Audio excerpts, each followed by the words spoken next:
this meeting to order. Alderwoman Jones? No. Here? I'm calling roll. Oh, here. Alderman McDermott? Here. Mayor Pro Tem Rennick? Here. Alderman Madre? Absent. Alderwoman Joseph? Here. All right, would Alderwoman McDermott, you please lead us in the pledges?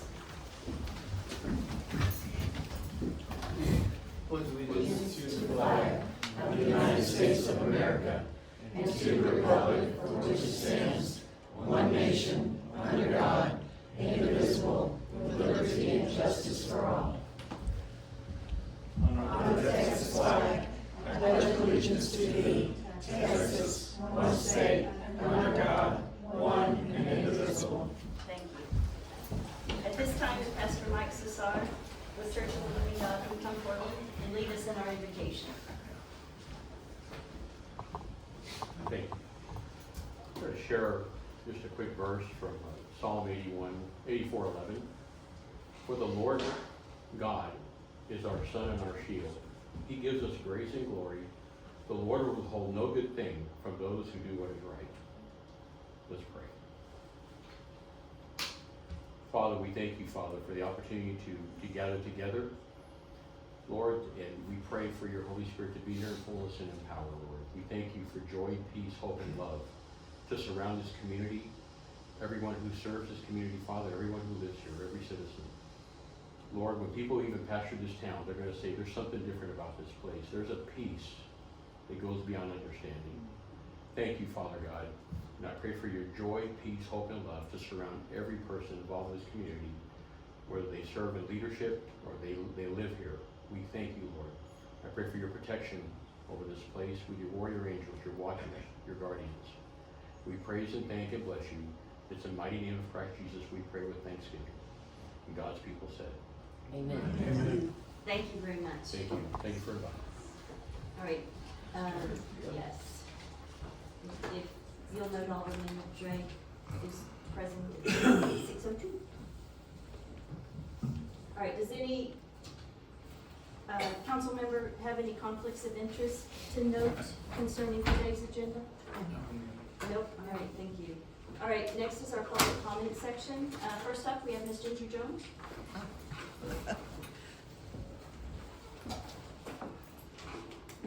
I just wanted to remind everybody that we have election day on Saturday. We're open from 7 to 7 here at Seaside Church. So if you haven't voted, come on in and vote. Thank you.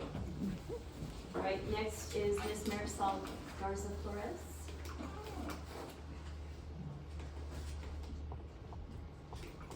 Hi, Marisol 16613 Curtin.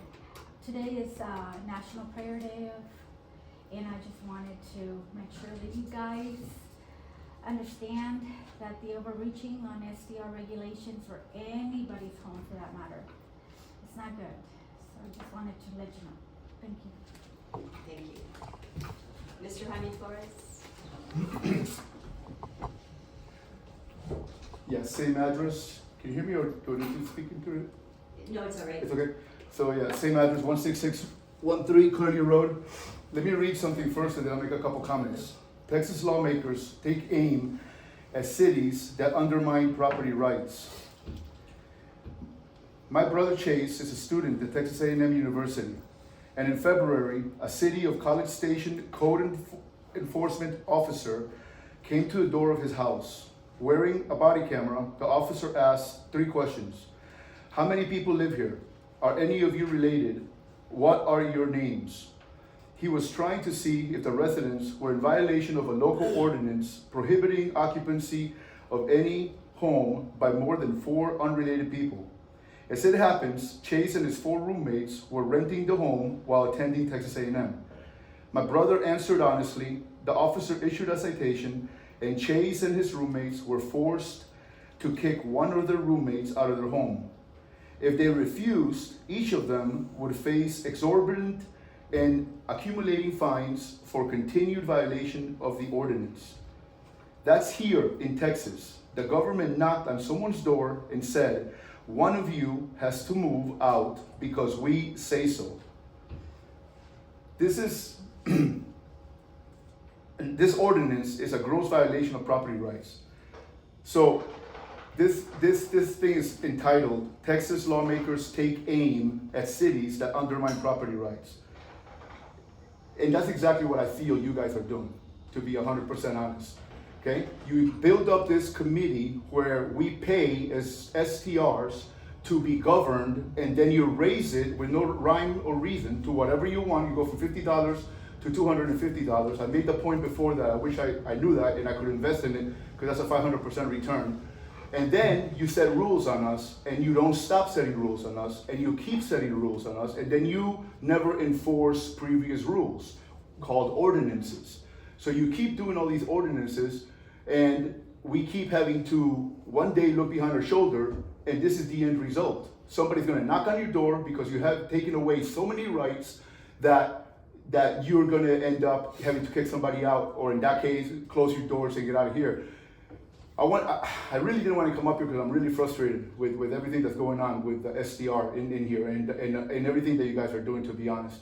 The biggest thing is that at one time there were 340 homes, SDRs, or 360, and it became 260. So at the end, a delta of 80 had been taken out. And I feel real strongly that your guys' majority, I won't say all of you, but the majority, the goal is to get us out completely, or get us to a number so low. As a matter of fact, at one time you even went ahead and tried to do that by putting a cap on the amount of homes. Time, Mayor. I'm sorry? Time, thank you. 3 minutes is the. Yeah, my wife didn't speak. I did. Can I just finish? Person. Can I finish? We do 3 minutes. Thank you. All right, Tina, are you ready to read the call-ins? Yes, ma'am. Public comment from Deborah Talbert, 16916 Beachcomber. Members of council, tonight's agenda includes the discussion and potential action on appointing an interim city secretary, a position that is not optional but required by state law under Texas Government Code Section 22.071 and 22.073. As a concerned citizen, I feel it is necessary to raise several questions and concerns regarding the handling of this position. To begin, our city has operated without a full-time city secretary for over 2 years. This statutory rule is critical for transparent, lawful municipal operations. Why has the city failed to fill this position with a qualified full-time appointee during this extended period? I recently heard through informal channels that Tina Cifuentes may be considered for the interim appointment. This rumor appears to stem from her own statements to other employees, which, if true, indicates a breach of confidentiality regarding personal matters that should be reserved for executive session. If we are truly considering an appointment, shouldn't the public be informed officially and provide with the candidate's qualifications?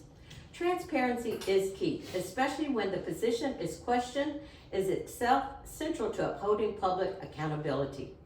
Tina Cifuentes was originally hired for a different clerical position and later reassigned as community coordinator. There are now 2 employees performing her previous role. What was the reason for this shift? Was there a performance issue, or was it a reassignment based on qualifications? Most importantly, does she meet the legal and functional qualifications necessary to fulfill the duties of city secretary outlined by law?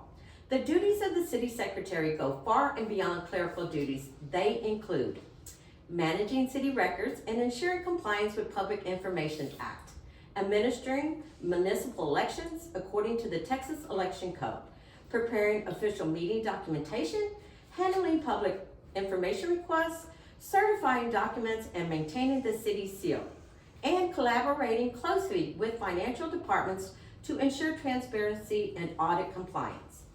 These responsibilities require not only organizational skills, but also legal and procedural knowledge. The citizens deserve to know whether any potential appointee is truly equipped to handle these critical tasks. I respectfully ask the council to ensure that any appointment is based on merit, qualifications, statutory compliance, not internal politics and convenience.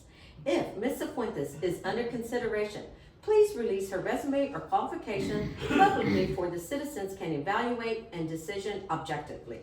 Lastly, I urge the council to consider posting the position publicly to attract qualified applicants who meet the state's legal requirements and can serve our city with competence and transparency. Thank you for your time and service.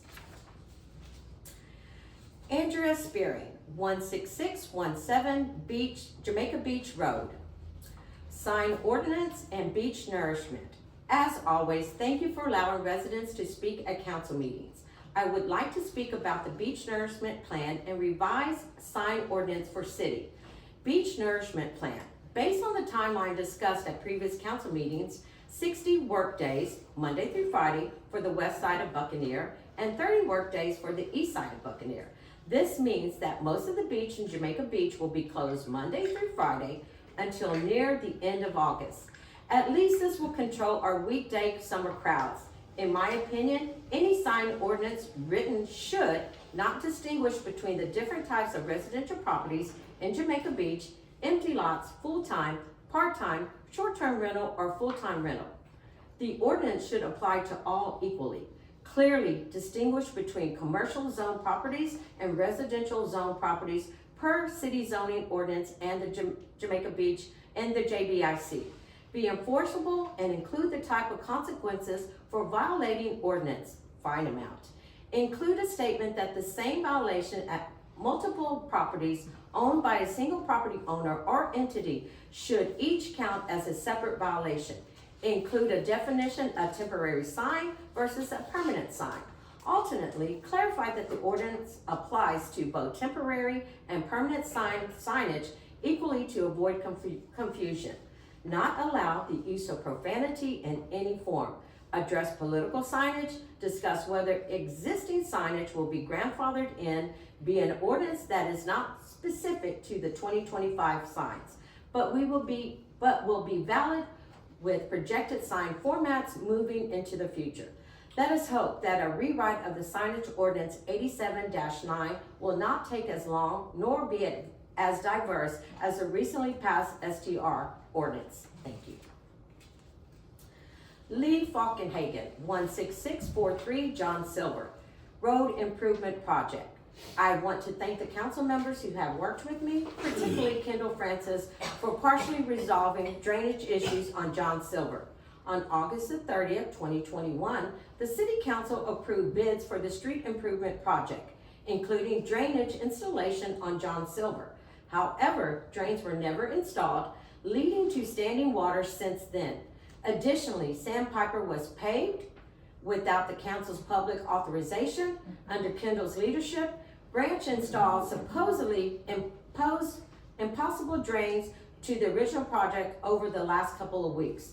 This raises serious concerns. Was it incompetence or fraud during the original project?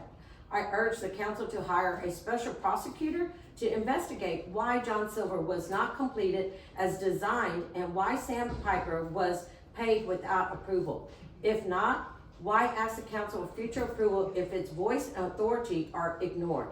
Make it public who decided to intentionally harm the people on John Silver and pay one particular road that was not approved by this council. Thank you. You're welcome.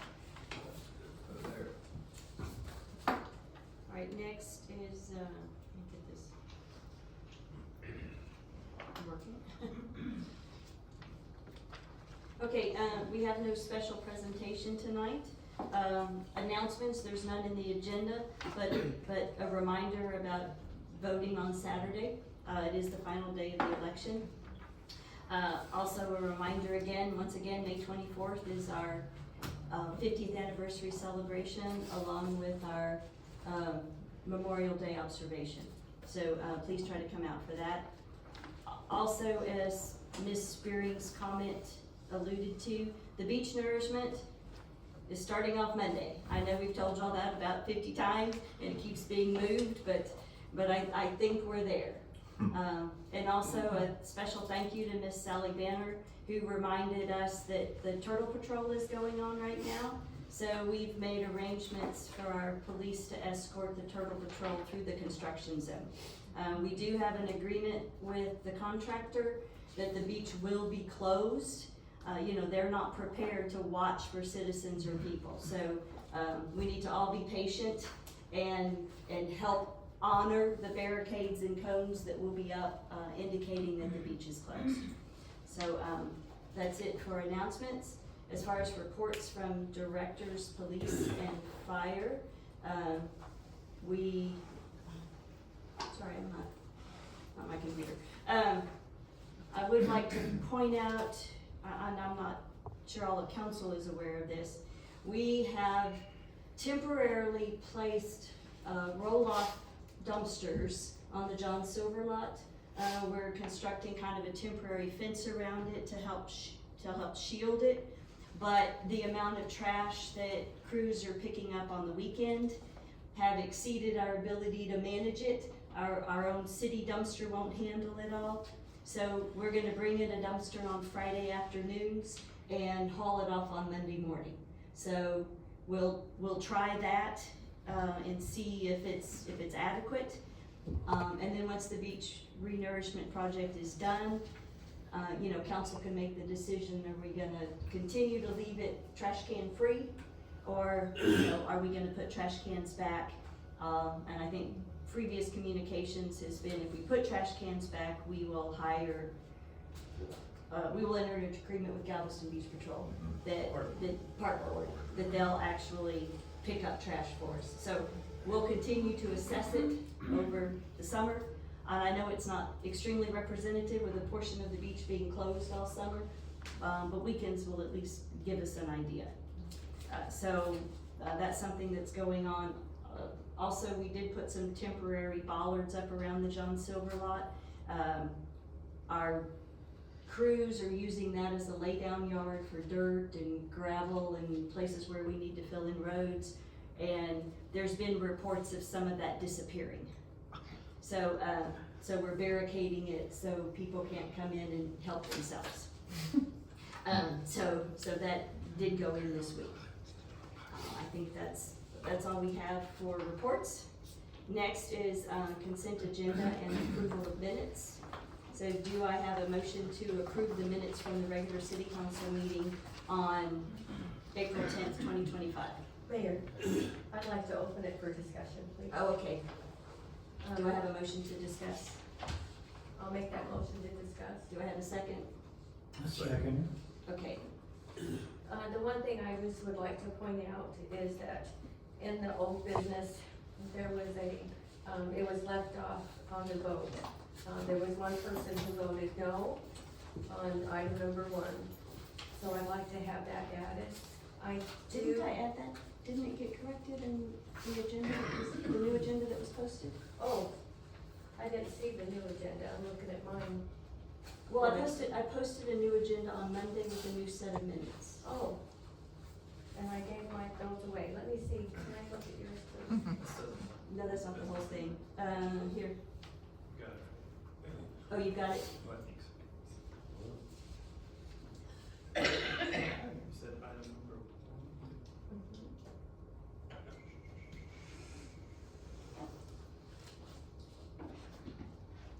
Okay, 1, there was 5 days. You can watch the screen, Taz. Oh, I'm sorry, Alderman Jones. oh, very good. Okay, that was fixed. Okay? And the other ones that I talked to you about, were those fixed?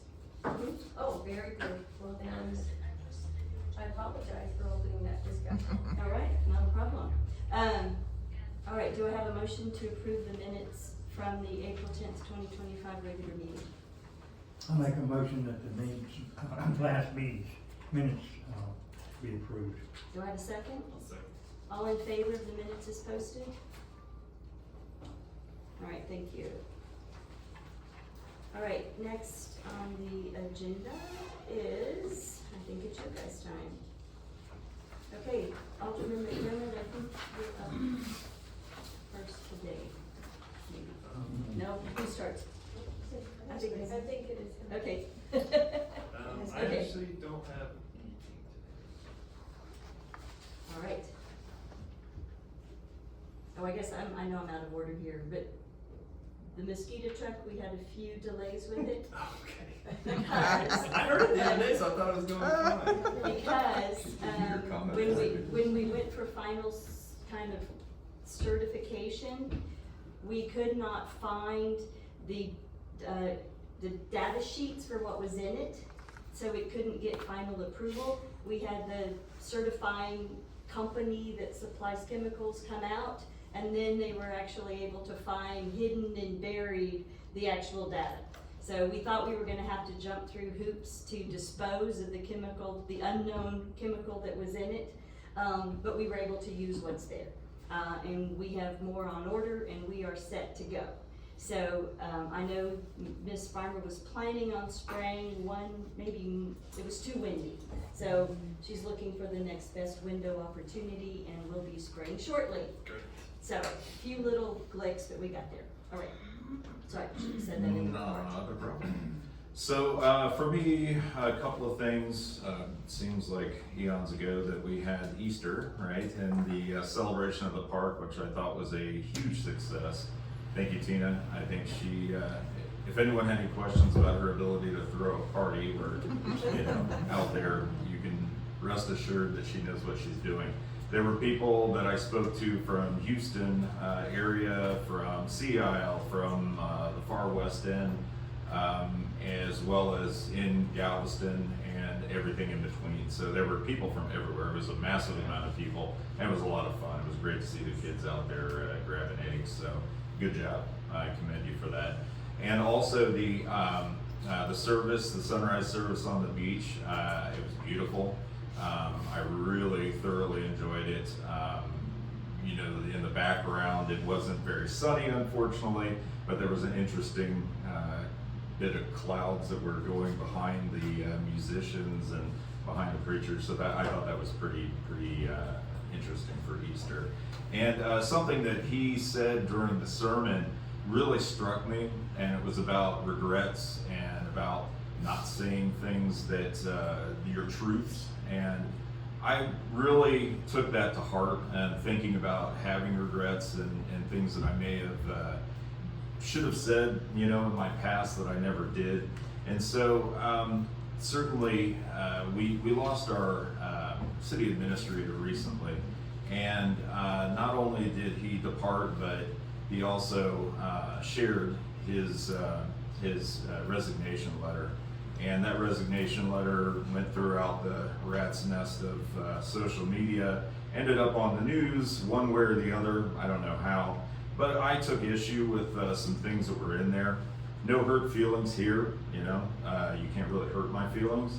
And so, but I did want to say that words matter, words like micromanagement. So micromanagement is the refuge typically for people who are feeling the walls close in. Instead of micromanagement, I would claim accountability and oversight. Accountability and oversight are often, misapplied with micromanagement over top of it. So, I've managed people for 30 years of my career, and typically when people hear micromanagement, it's because you're trying to hold them accountable. So again, I felt that some of what was said was a bit out of order. I know that there were some things that he himself and I was witness to, were unethical, I think totally out of line and illegal in some cases. So, and certainly I shared that with him.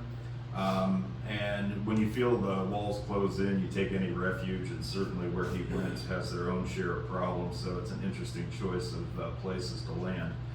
So beyond that, again, doesn't bother me. I just want to be very clear about what I saw when I was at the city, and certainly micromanagement was not one thing. I did see accountability. I did see, asking personnel to be, accountable for their actions, to do their job. Certainly we have a lot of directives that come out of this body, and if those directives aren't followed, then certainly we're going to follow up on it. We're going to make sure that we hold these people accountable. So if that's micromanagement, I'm sorry, that's a part of the job. tough cookies, and pleasant day to you. So a few other things, you know, there's an election. Anyone who's gone by my yard doesn't see a mayor sign in my yard because I happen to like both candidates. I'm friends with both candidates. I think that both are ideal candidates. I'm friends with the family of the Morrises, and so I just wanted to just make a couple of mentions because again, there's a lot of misinformation online about things. And I think that there's a lot of pride that I share with this body, specifically the wastewater treatment plant, which has been in disrepair since 2008 when Ike came through. Now, how on earth we did not repair that between then and now, I don't understand. It took us within a very short frame of time to fix that, and it became very apparent after Beryl, right? Beryl came, there were problems, people were crying gloom and doom, you can't flush your toilet, stick this in my illegal toilet downstairs so it doesn't overflow, so on and so forth. There were a lot of things that were spinning around, and I can tell you, you know, it's what you do when people aren't looking that matters in life. And I spent, you know, quite a bit of time at that wastewater treatment plant, and I would say every day for a good part of 2 weeks. And who was right there with me? This woman. So I've got a lot of respect for her. You know, I wasn't a big fan of this woman, you know, a few years ago, but, you know, for other reasons, right?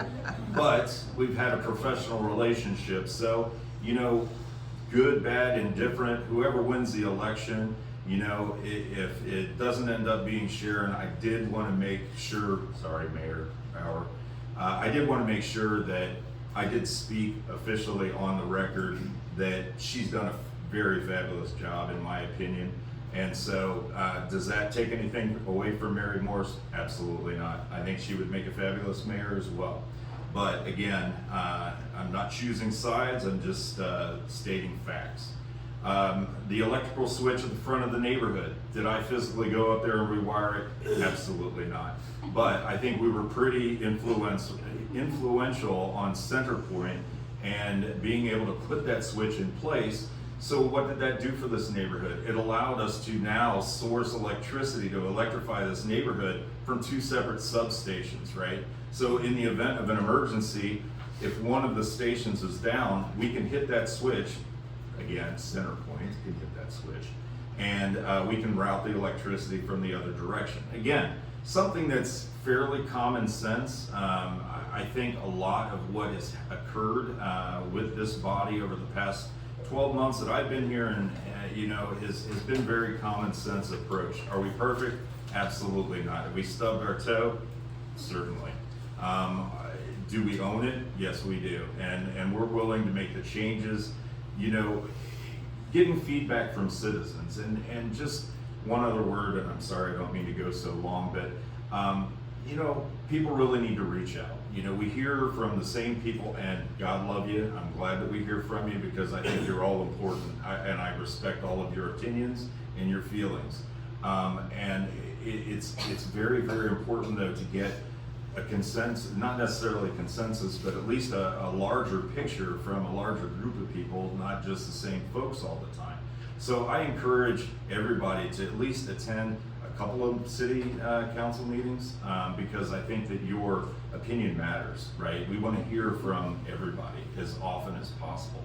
You know, it's not the same thing to be behind your computer, you know, online and social media, you know, the keyboard warriors like you did 2 tours in Iraq. I mean, that's the weirdest thing ever. But, you know, that's what they call them. So anyways, get out here in person and interface with people, please. And again, thank you all for coming because it's awesome that you're here. And then again, there's a lot of things, speaking of social media and just, you know, echoes in the hallways, there's a lot of things that could have potentially happened that I hear things about, and I'm intending to pledge to everyone. I've got 1 year left in my term, so regardless of how this election turns out, I do pledge to you, and I think Mr. Falkenhagen was right about the drainage at John Silver. That is weird. You know, where did that money go? Why did that not get fixed the way it should have? I don't know. Is someone at fault? Certainly. Who is that? I don't know. Was it a mistake? It could have been a mistake, or it could have been something nefarious. I'm not sure. You know, I hear stories about targeting, you know, city employees. You know, why on earth are we targeting city employees? You know, if there's a problem, you need to own it. You know, and I want to completely exonerate anybody. You know, if there's accusations, let's get it out in the open, figure it out, and exonerate. Or, you know, maybe there is a problem that we have to figure out. Former council member, there's lots of rumors going around that he made a significant amount of income from the city while he was in office. Is that true? If it is that bad? Is it good? I don't know. I don't think so, but I've got a gut feeling about it. Let's investigate it. In the past, other people have been accused of improperly distributing COVID emergency funds to the PD. I think it was called the CARES Act. I never heard the absolute resolution of that. I'd like to know what it is. I've heard about theft of money that were meant for citations. So there's a lot of rumors and speculation to go around. And I want to pledge to you that I will investigate all of that. I will look for receipts. I will get with the appropriate law enforcement and officials to investigate every single one of these things to make sure that we exonerate the innocent and hopefully punish the people that did wrong. And with that, I pass the floor to you, sir. Jeez, thanks. Such an honor. I agree wholeheartedly with you, and of course we have your list on record, so we will investigate every bit of it.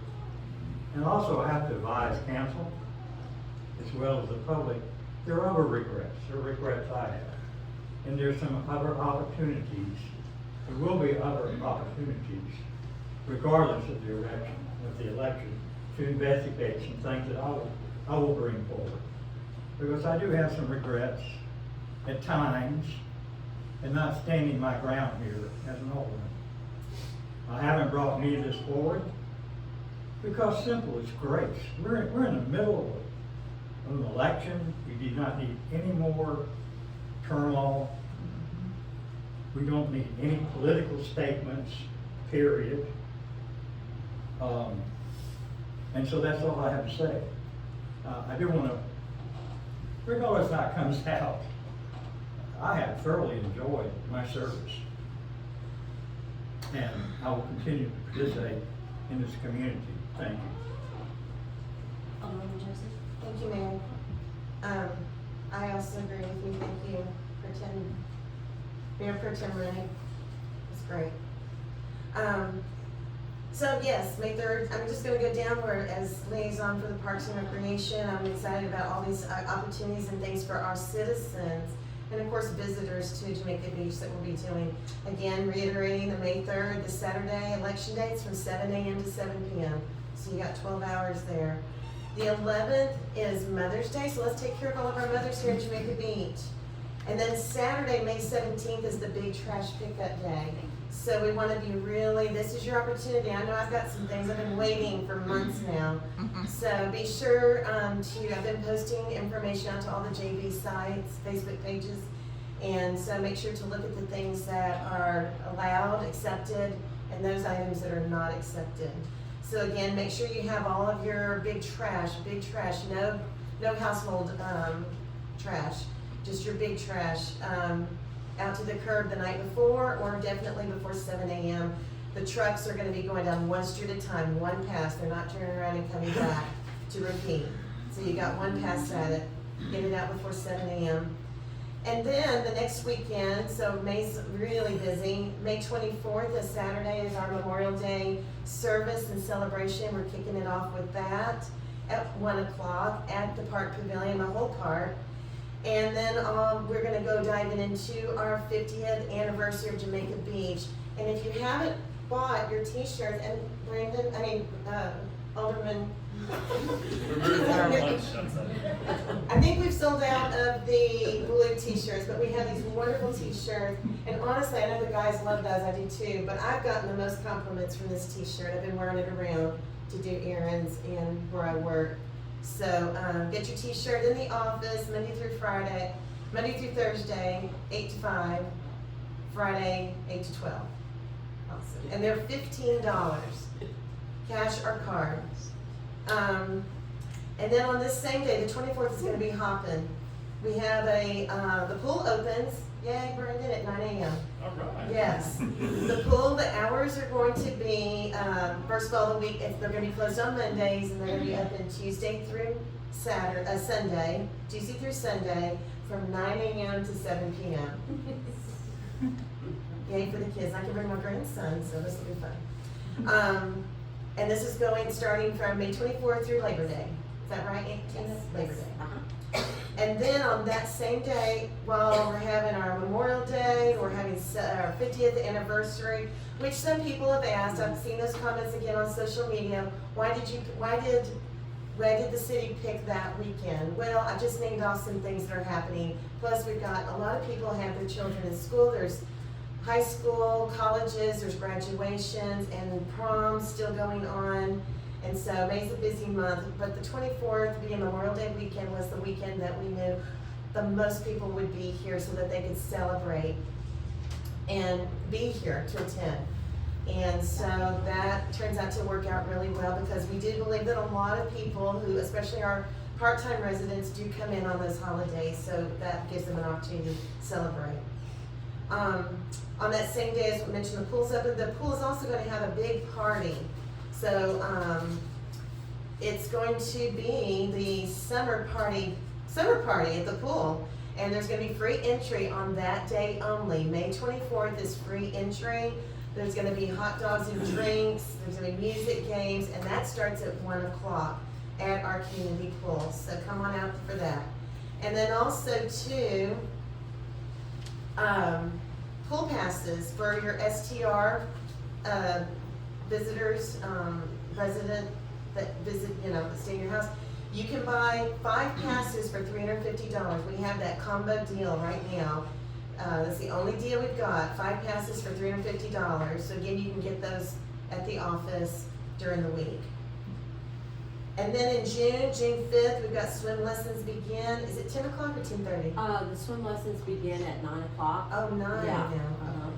And they're 9 to 9:30? Uh-huh. 9 to 9:30, starts on June 5th. We still are taking applications. It's $65 application and $65 per person from 6 months of age to 100. And I'm thinking 101, we let them in free. I think so. I'm with you.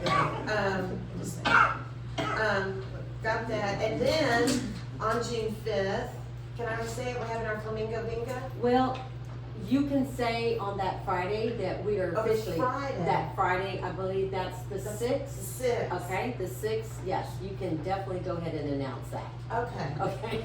I don't know why I said June 5th about the, oh, that's on Thursday. The Thursday is the Swim, swim, and then Friday, the 6th. 6th. Okay, Friday the 6th, because bingo is such a hit. It's been overwhelming. How many did you say last time? A lot. Like, I think there was 130. Yeah. It was like 125, 130 people.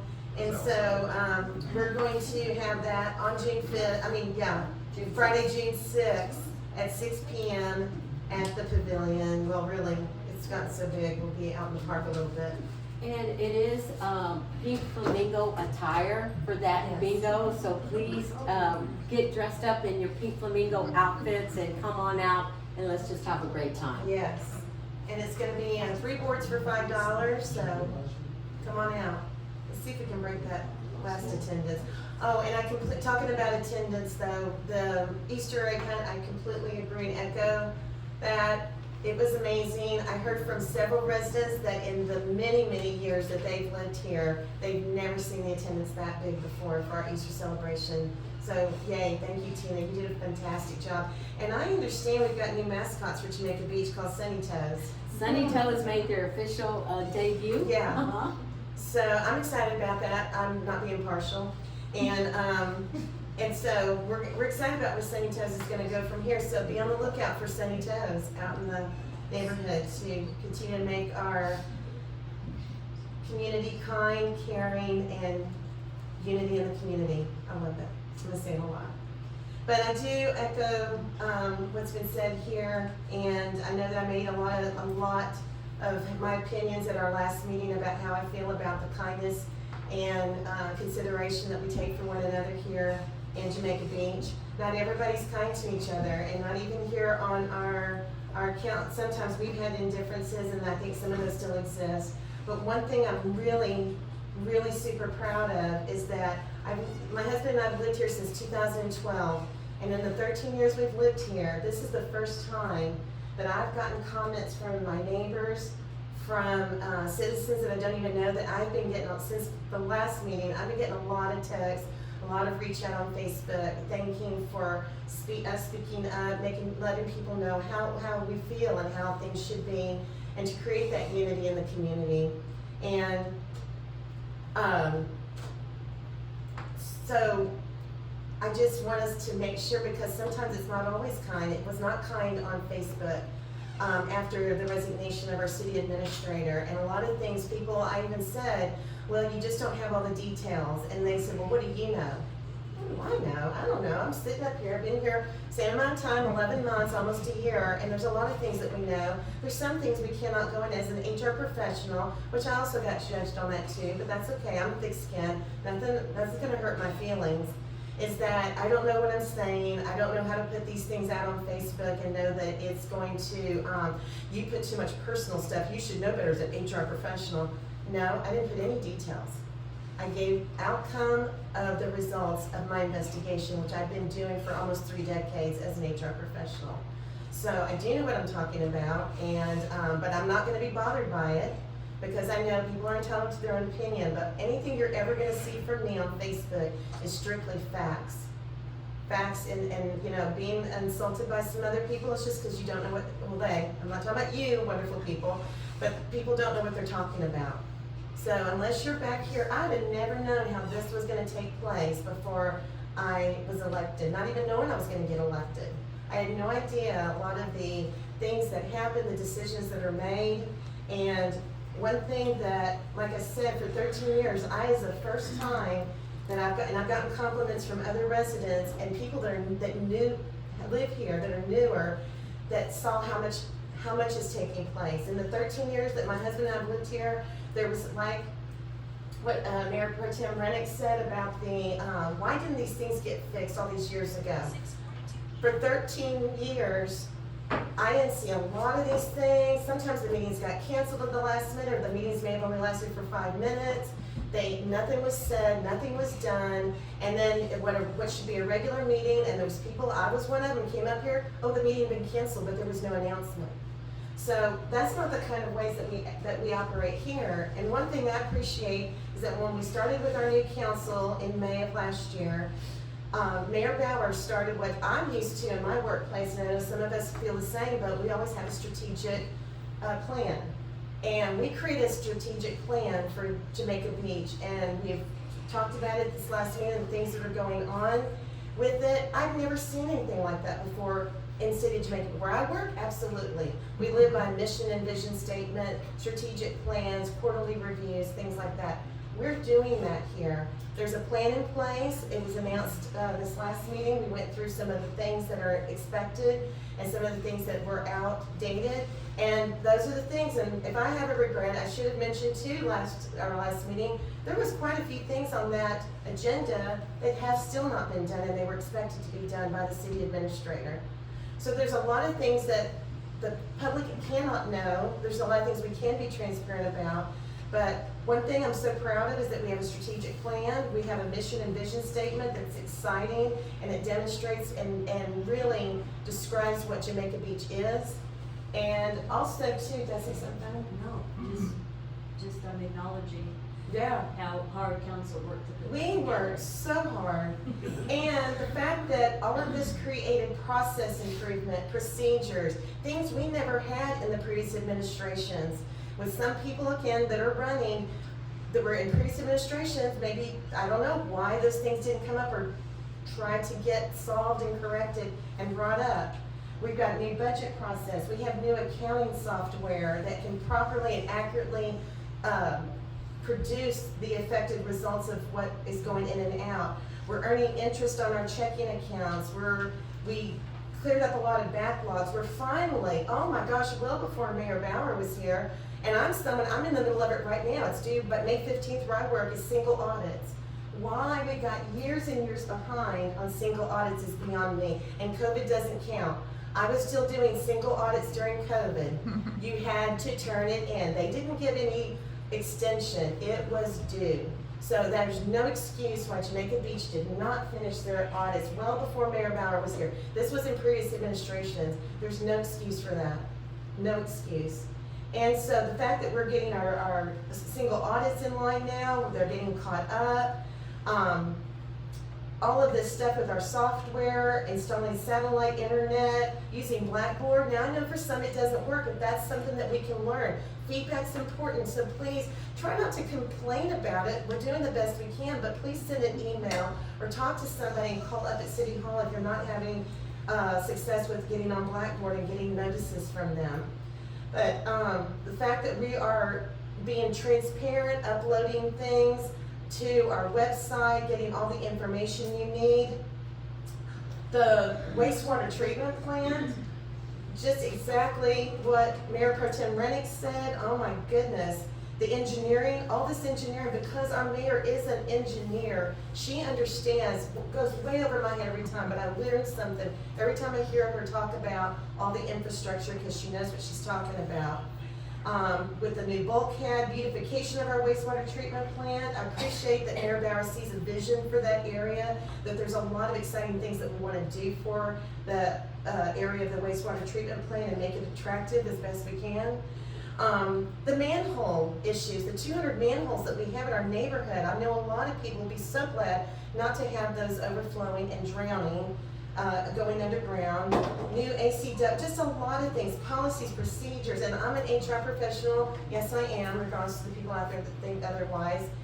And I'm telling you, we are doing such a great workover, getting everything updated and put together and making those employees feel important. This is their job, this is what they do, and I agree with Mayor Pro Tem Rennick and those of us that have understood in getting feedback from others that that's not acceptable to downplay, to attack our city staff. That's not fair to them. Those of you that in the audience, those of you that are watching this live, if at your work, would you want anybody to do that to your job? Again, coming from me as an HR professional, nobody wants that. Everybody wants to feel safe at their job and know that people are not coming after them. In the long term, I remember this years ago when they were trying to establish STR. We have now put the STR ordinance, and that is a priority. Anybody that's been in this year that some of us have been now part of council, we have been talking about STR ordinances every single meeting.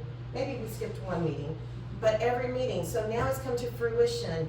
And so I know that that's good for all of the residents to have that in place now. Why that didn't happen 3 or 4 years before that, 5 years actually, I think that's just been talked about for 5 years from my memory. Maybe not, longer?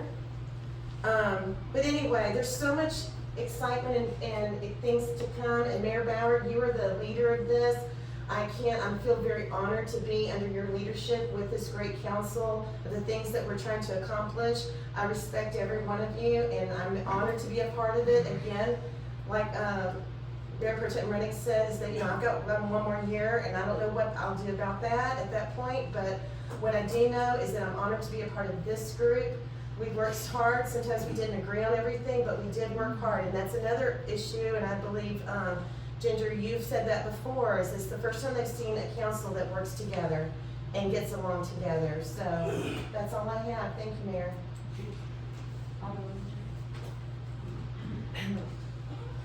Thank you, Mayor. This will be my last Alderman report, and I wanted to share a few things that I've been able to accomplish while serving the people of Jamaica Beach. You don't get out that easy. We got another meeting this Thursday. Oh.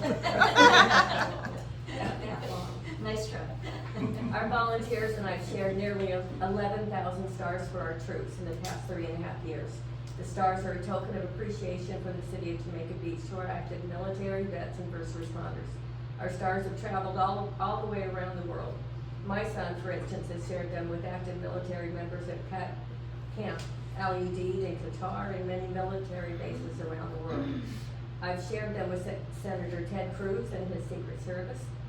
Congressman Randy Weber, Sheriff Jimmy Fullen took 250 stars to our Border Patrol. Our state senator Mace Middleton has shared them, our state representative Terry Leo Wilson, and our amazing volunteers who have shared them wherever they go. I know many just keep a handful of them in their purse, and as they go around. I suggested to Mayor Bauer that we add a prayer to the agendas, and I want to thank you for that. Since 1774, Congress has opened each day with prayer, and I think it adds a sweeter tone for the council. Jamaica Beach now offers, I'll never say it right, naloxone nasal spray for free. This spray reverses the effect of drug overdoses. Police reports have been added to the agenda packets, and every month we're able to see those, and I hope that that will continue. I've taken videos of city council meetings, and I've not missed one meeting since 2017. Videos from the past 2 years are on the city website attached to the minutes, and I have nearly 200 city videos on my YouTube channel. Mayor Bauer asked me to find the articles of incorporation for the city of Jamaica Beach that had been misplaced. The county had a copy and I found it there, and I gave Mayor Bauer a copy for the city, and I'd like to see that on the website. I had copies of the city audits which had, again, been misplaced, and gave those to Mayor Bauer. I had them with the public information request. I've offered everything that I have to Mayor Bauer, as many documents have been misplaced over the years. Jake Roberts talked to me about adding a 1% sales tax. I presented this again to Mayor Bauer. Council voted for it to be added to the ballot. The voters in Jamaica Beach approved. This added $80,000 to $90,000 to a year to our budget. The check register has been added to the city website. Documentation has been added to agenda packets and are now available to everyone on the city website. We are more transparent now than ever in our city history using the city website, but I think we can do more, and I have some suggestions. I've answered every email, text, and phone call from our neighbors. On social media, I've kept our city updated with news articles, news from the city website, reminders to vote, reminders to attend city council meetings, city council agendas with links to the city website, and I've added county and state information. I also have a joke group on social media. You know, we're pretty funny. Social media isn't a negative thing unless you want to use it that way. I've asked questions and I look for answers with a public information request. Many times these questions come from our neighbors, and with the PIR, I can share it. I've been doging this city long before Elon Musk came along. I've done what I can to serve the citizens of Jamaica Beach as an alderman, but it's time for me to move on. It's been an honor to serve. I wish the best to the candidates and to council. Thank you, Mayor. Thank you. All right, next, we have some old business up. So, we talked about last time the need for new wet well pumps, and the quote was tweaked a little bit, but we still don't have as much input as we'd like to adjust the price. So what we have found out, so this is the current quote from Branch, our contractor. May I turn Do I have a that motion? screen so we can see it? Yes.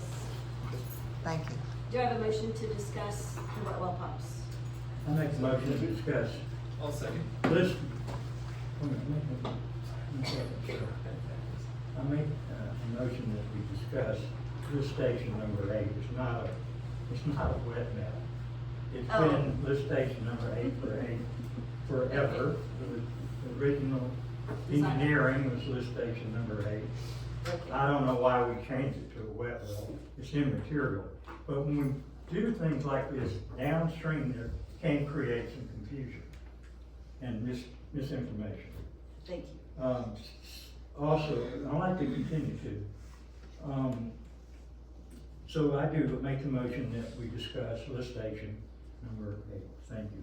Okay, do I have a second to discuss lift station number 8 pumps? I'll second that. Okay, all in favor? Huh? Yeah. I'll Hey. discuss it. All right. Now, so, the previous quote was for 52,000. They did adjust it a little bit. So, as far as the pump price, we did send some inquiries out to get some, alternate pricing. What we found kind of online for these pumps, this price represents probably about a 25% savings, but it could probably be better than that, if we get more aggressive. On the enclosure and wiring, we got another quote for an enclosure, but it was based on lower quantities than what this is. So looking at the enclosure and wiring price, this one includes installation. The other quote we got was for roughly $12,000 and some change, but you had to add some shipping to that. And it did include enclosures, and then it was it was quantities of 2 instead of quantities of 3, from starters and different parts. So the 18,500 from the research we've done is a fair price for the enclosure, including the installation. Branch's labor still probably needs to be worked some. I mean, we do know that this is critical. You know, right now we're running on one installed pump. Well, both pumps are installed, but one's a loaner pump. And we will have to start paying for that loaner pump. It's been loaned to us, but continuing to postpone it, fees will be associated with that. So, what questions, comments? Is there any opportunity for some of the branch rollover fee that Yeah. applied to the labor that we're already paid for that rolls over if we don't use it? Well, we can use, I mean, we're rolling into May now, so yes, we can use the roughly 15,000 of available funds, towards this. But I'll also tell you, we usually go through that every month. So with, with repairs to the building, I mean, wastewater plant still has, we've done I don't know if you guys are, I'll get to the number of the budget. But yes, we can use it, If it's there. but, it probably means we're paying for something else later in the month. So, Are we still open for discussion? yeah, that's what I'm saying. Thank you. My concern isn't the cost of this. My concern is that originally there were 5 pumps. The engineering on the original plant had 5 pumps, okay? Now we have 2. My concern is that this hasn't been engineered. It hasn't been looked at. I'm not comfortable that whatever this is what we should have. This is a critical part of the function of the waste treatment plant. I would be more comfortable if we went to this engineering company we're using, or any engineering company, have them look at it, give us a recommendation of what we really need to do there. Not from this cost standpoint, not from a contractor, not from a pump supplier, but from an engineering company on what we really need to do. Thank you. So I don't agree with that entirely. So we're replacing in-kind equipment, right, that are similarly sized, that is, I mean, it functions, it brings the liquid in, it puts it where the liquid needs to go, and so I think that engineering, it's a waste of time. Okay. That's my personal I opinion. mean, I'll also tell you, I am an engineer. We did look at the pump curves. The original proposal was for 2 pumps and a booster pump. Did you look at the original design criteria? From what we can tell from the original design criteria, it was way oversized. It looks like what they did is they put full redundancy for the half And plant, that's an opinion. and then they did That's just an opinion. then they did full redundancy again when they built the second plant. So, the flow curves indicate that the original design was quite a bit oversized. I mean, that's just, when you look at what the flow rate of the plant is, I'm not versus- questioning this, I'm just saying, I know, what That's those where I'm pumps at. do, yeah, no, I understand. But I would say that the pump curves have been looked at, and we did modify the proposal to take out the booster pump and put in another third pump the same size. So this proposal is for 3 pumps, 2 will do the entire predicted flow, and the third gives us what size are they? redundancy. They're 4-inch, 15 horsepower pumps, and I don't have my notes in front of me to tell you their gallon flow rate.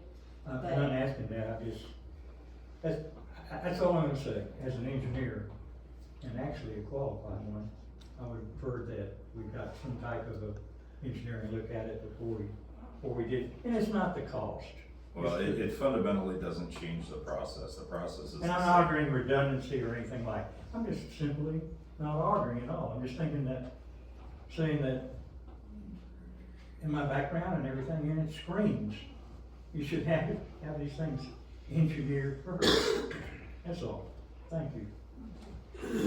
If it was engineered originally and we're replacing in-kind equipment, it seems like engineering work was just done previously. Well, before they had larger pumps. But It was you one should engineer size design, it now was- another engineer design, that's all. Yeah. But we haven't seen, we haven't seen any of the real engineering. We haven't seen, Well, we know the results of the functionality, so with the existing pumps and how they function and knowing the volume and looking at the badge, That's part of looking it. at How the much curve, has you to know be where it's treated? at. how much has to be moved through that plant, Right. the runtime of the pumps, Mhm. all of these things that they normally look at, and they make a recommendation, and they list all these things out. So you're comfortable with what you're doing, will do the job not only today, but for the next 10 years. Well, when the, Mayor, yes, I'm no engineer, but what I know is the critical state that our city has been in, and we need to get a move on and get this done. I don't see it as an emergency. I disagree. I think a lot of things that people need to make sure that are, I agree with Alderwoman Jones. I mean, we just need to make it happen. We gotta make things happen here. Because it's taken way too long. yeah. Do we wanna make a motion to approve? Mayor, I'll make that motion. To approve, Purchasing new, what did you call it, lift station number 8? Yeah, it is. Okay, / wet well pumps and control panel. do I have a second? I'll second that. All in favor of purchasing and installing new wet well / lift station 8 pumps and a control panel? All right, all opposed? I'm not in favor. Okay. Nay. Nay, okay. All right, And I don't see it as an emergency. thank you for your comments. All right, next on the agenda is discussion, consideration, and take action to appoint a member to the Planning and Zoning Commission. Do I have a motion to discuss an appointment to the Planning and Zoning Commission? Make a motion to appoint to the Planning and Zoning Commission. Do I have a second? I'll second. Mr. Bert Dillman has volunteered to be on the Planning and Zoning Commission. As y'all all know, he's building a house here in the neighborhood at the moment. He is committed to this neighborhood and the continuing of our standards and expectations of how we want the neighborhood to look and feel and function. We know he's a smart man. He too is an engineer. He's VP operations of multiple companies. He's smart, he's diligent, he's dedicated. I'll make a motion to approve Bert to the Planning and Zoning I Commission. Do I have a second. second? Okay, all in favor of Mr. Bert Tillman on the Planning and Zoning Commission? Thank you. All right, next is discussion, consideration, and take action to appoint an investment officer. Do I have a motion to discuss? I'll make that, I'll make a motion to discuss.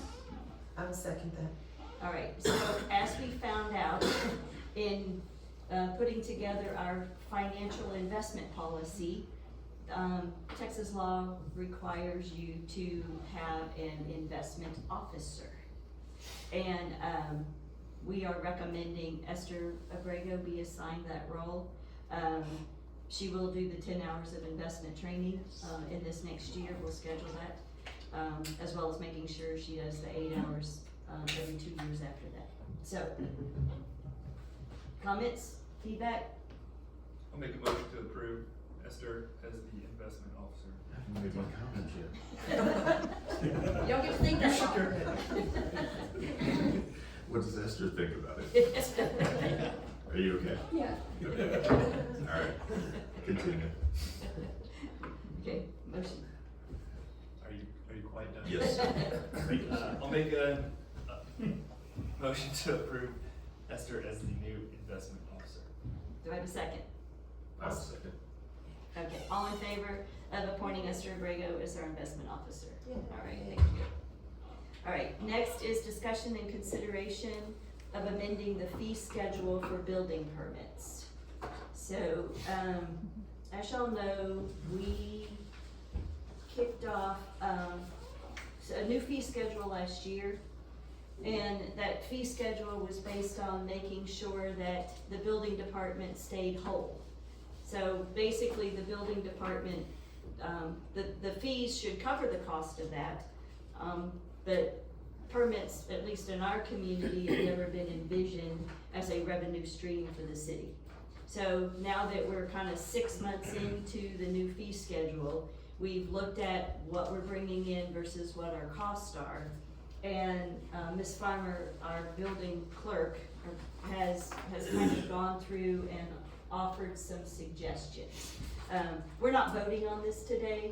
This is just for discussion, to see, you know, what you guys think and which direction we wanna go. So the first thing she said is currently our fee schedule had in it 2 inspections.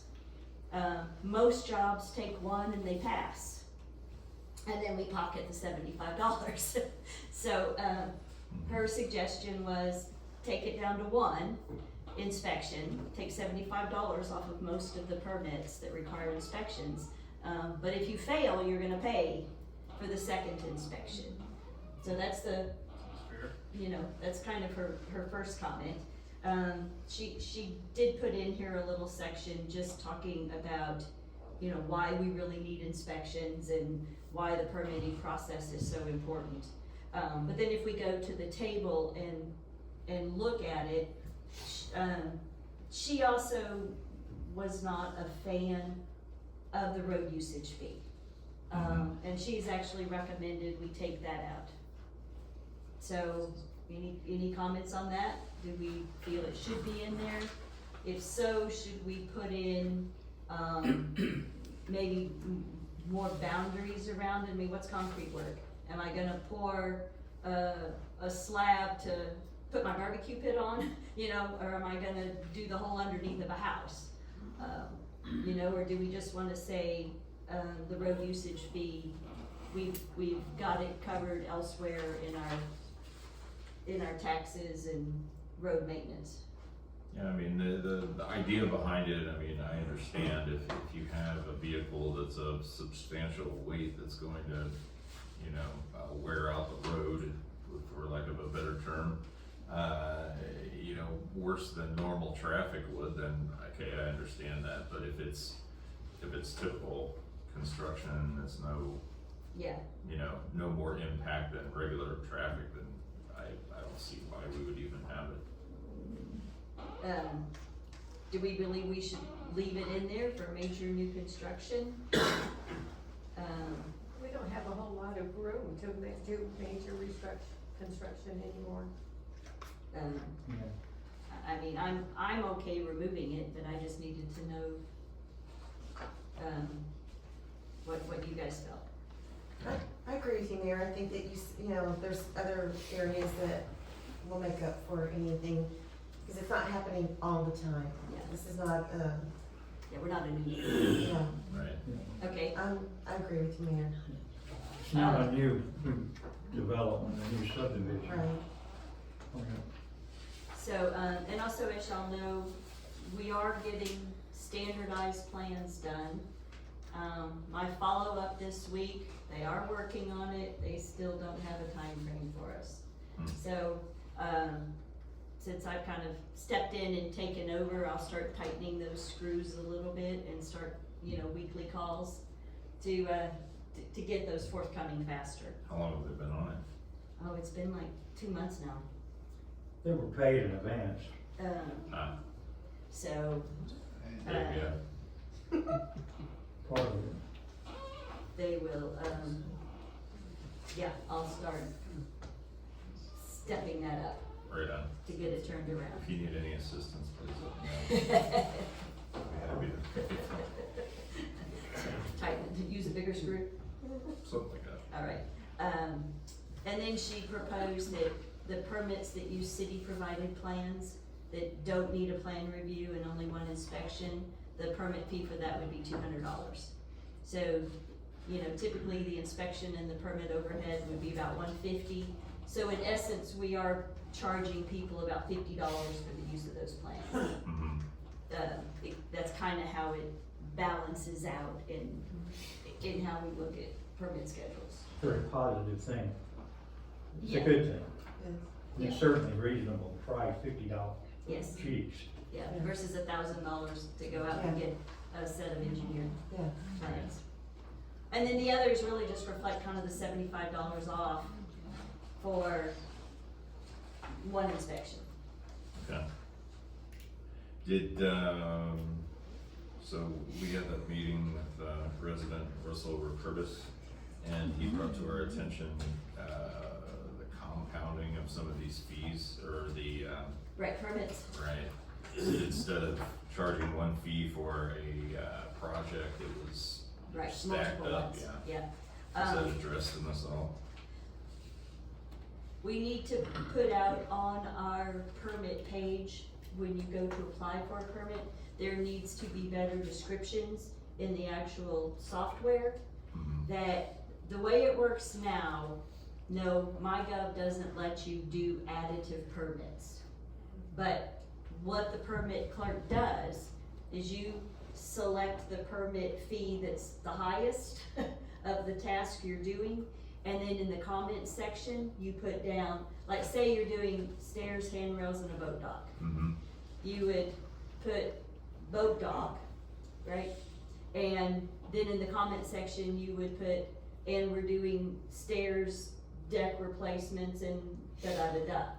Then you pay the one fee, Mm-hmm. and Katie notes from the comments that this is a bigger permit than Cause it's tied than into just one the other. project Yes, instead of but individual. we need to find the optimum way to communicate that. So she's been doing that. Okay. If she catches it that 3 come in right away, Mm-hmm. then she will call that contractor and refund the money and add it to one. Okay. But part of the criteria is you can't get there and start work and then 2 weeks later say, oh, now I've decided I wanna do that. It has to be done, you have to scope the project and then you get a permit. If you keep adding, which is what occurred before, Mm, you keep adding a couple of weeks apart, right. it's gonna be a new permit fee. So it's probably more of a communication issue than we haven't been doing it. It's how do we communicate that that's the case. Okay. So contractors need to understand, scope it all at once, and it'll be one fee. Can I comment to that? Sure. I went in to get a permit. I just wanted to see how it would actually work. So I went into our website and tried to apply for a permit. I found it to be confusing and very difficult to do. It's gonna take a lot of education we're gonna have to if we continue this way, we're gonna have to spend some time educating our citizens on how to use it, and our contractors on how to use it. Frankly, I was not able to get my contract, my permit, or even apply to it. There's so much of it that, and I tried 4 or 5 times. I probably put 10 hours in it. And it was useful for me to understand, but I do think we're gonna need to really look at that and look at educating. And basically, they're gonna have to come in and talk with our code enforcement person to understand how to do it. It's just so confusing. We can put together better instructions. Yeah, you gotta be a collaborator, there's so many Yeah. steps you gotta go through. Maybe she could do a how-to video on there. Yeah, it's like, it's almost like you're in the city of Austin. Pam's gotten pretty adept at putting my gov instructions together. And you really need instructions, a video doesn't work. You have Yeah. to, it is complicated. Because you have to be able to see the screen as it, because when I've gone out and tried to do it, it is not an intuitive software package. Once you get your head into how it flows and why it flows that way, you can start making sense of it. But without that understanding of how that software program thinks the permit system works, it's hard to follow. And some experience at doing analytical procedures So, and how that works. so, Yeah, I don't think we'll we've get- done instructions. we'll get Pam to work with Miss Farmer. Well, it's just my To, comment on it. No, it's needed. I mean, I helped someone get through it the other day. They came in and I got the joy of doing it. We did it quickly because they were already set up as a collaborator. That was very difficult. I'm set up as a collaborator now. So, once they were set up, it was click, click, click. It only took me 2 days. Punch the money in and go. But it was Windows World, they were already established. So it went a little faster. Unless you go through this, it's difficult. You listen to the input you get. Once you step onto that program and you do it, then you start to understand. Yeah. Unless you've lived it, you don't know it. Yeah. So we'll work on getting those out. All right, but going on down this, you can see some of them, we just lowered them in general. When we get to the budget, you'll see that permit revenues are up. And so there's some flexibility in lowering these fees to reach our objective of, a safe, compliant city, but not trying to make money off our permit system. So does anybody have any, just kind of, I guess we have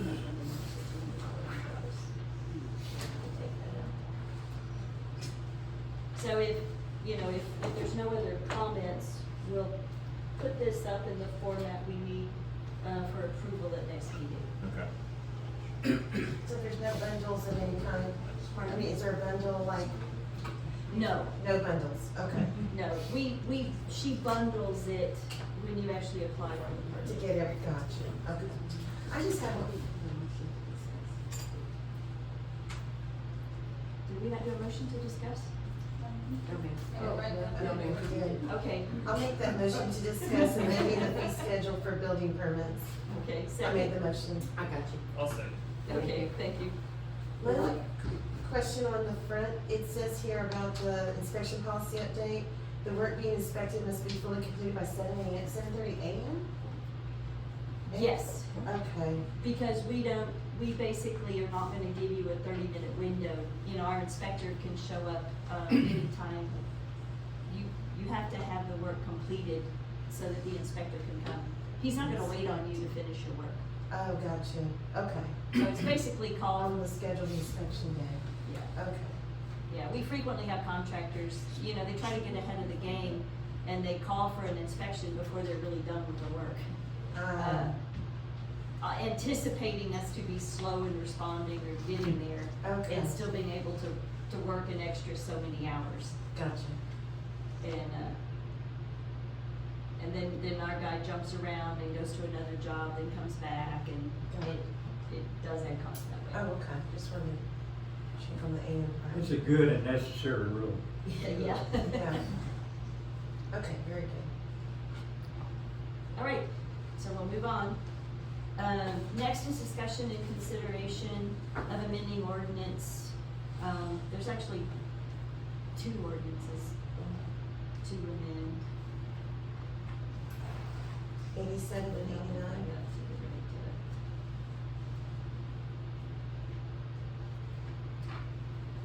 I think I scanned them both in. Yeah, it's 87-9 and 2008-1. So we need to amend this agenda with that. Well, it's, and then what I did is I thought would be the best point of discussion is we now have our muni code. We need to make a motion. Mhm. Ms. Mayor, we need Do to I make have a motion to discuss amending the sign ordinance? I'll make a motion to discuss it in Do we have a second? Second. Okay, no, we didn't. What I thought would be the easiest to discuss, we do now have draft of muni code. Amazing. And, so I started reviewing it last week. I will finish reviewing it in the next week or two. And then we can discuss how council, it's ready for approval, but I'm not ready to bring it for approval until, like I said, I'm about a third of the way through. So, just making sure that everything in our ordinances, we did multiple reviews before we sent it off, but making sure that those were captured. So, like I said, I'm about a third of the way through. It's only Very good. accomplishment. 4 years? 4 years. Accomplishment. See, that's just another accomplishment, Mayor Bauer. That's So, another accomplishment. Everybody and heard that. He did send me today the draft ordinance on what we need to approve it. So we'll keep that in the works. So when you send it to council, you're going to show the changes. Normally, you'll allow Well- what's different.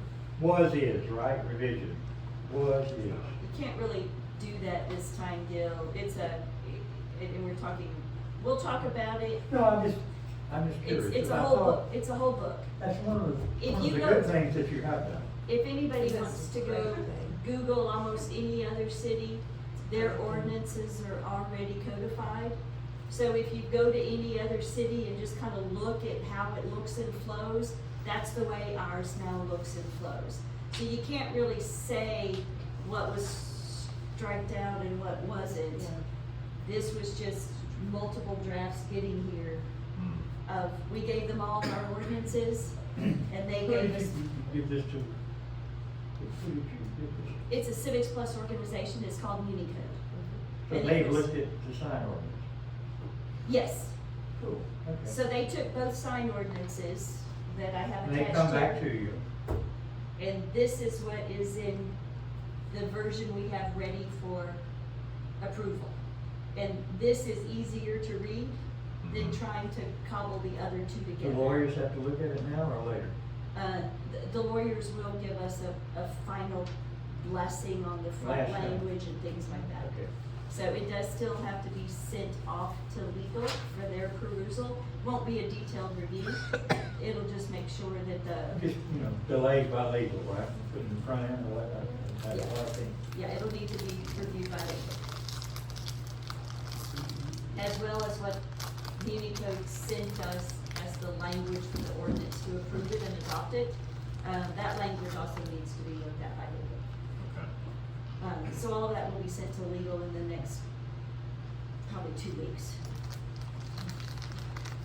Awesome, good job. Awesome, good flow.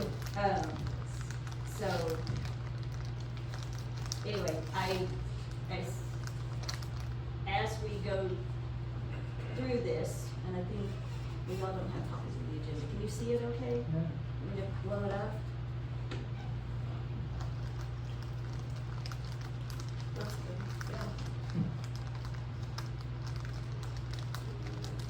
That makes it very difficult. So, Yeah. hmm, That looks awesome. Yeah. It's really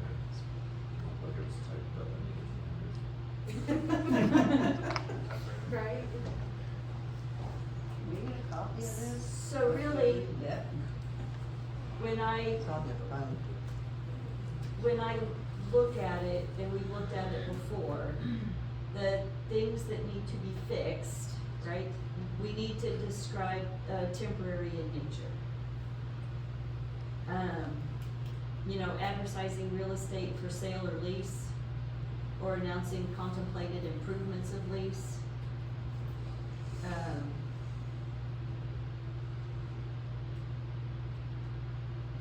You know, what do we want to put in here? Real estate, advertising real estate for sale or long-term lease? Add in the words long-term lease. Mhm. Could Yeah. be. Uh,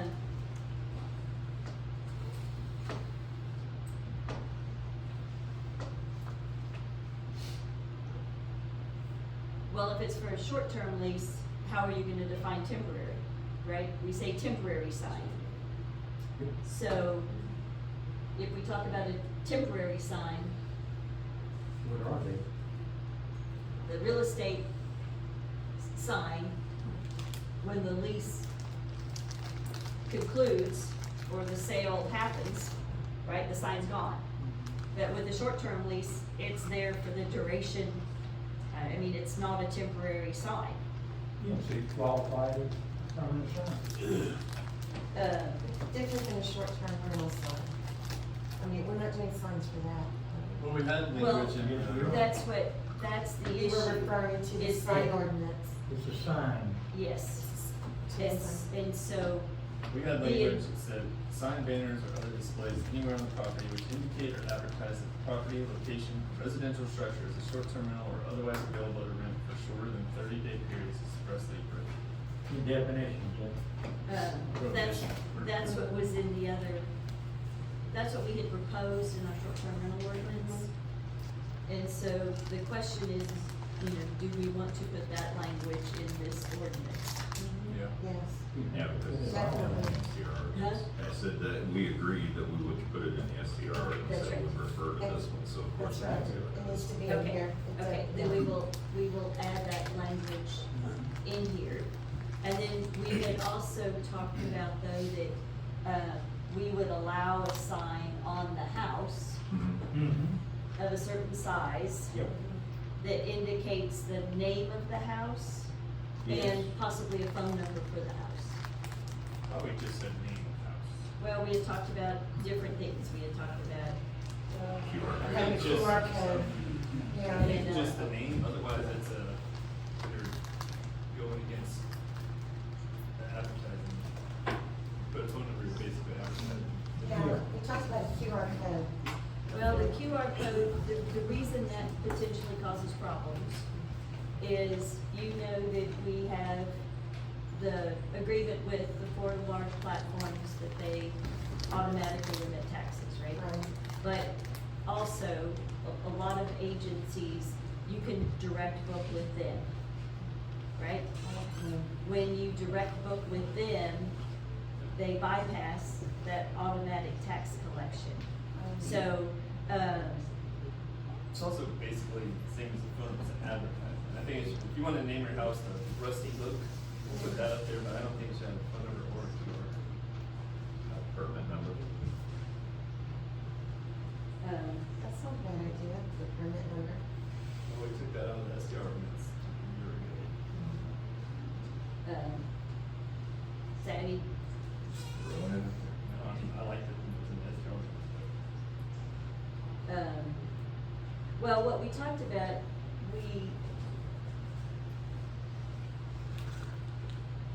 Pam, does the STR number change every year? Yes. Yeah, they have to go change their sign every year. I mean, I kinda like the idea of having the STR permit number on there, right? Which lets people know it's an STR, Mhm. but it's not an obvious link Absolutely. to where it goes. But if they have to change their sign every year because our permit number changes, that's annoying. Sure. I didn't realize permit numbers could change. No, I didn't either. Yeah, It's they, in the ordinance. It can't be consistent. It's in the ordinance that it changes even. Yeah, that's right.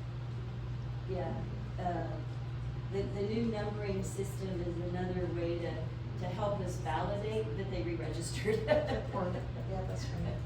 So it's easy to tell just by the advertisement, you can recognize that the number is this year's number. We had good language in the STR thing, we were just gonna move over stuff. Personally, I think we've already done the work for that part. Just put that in. Is that the I don't see agreement? any need to change it. Okay.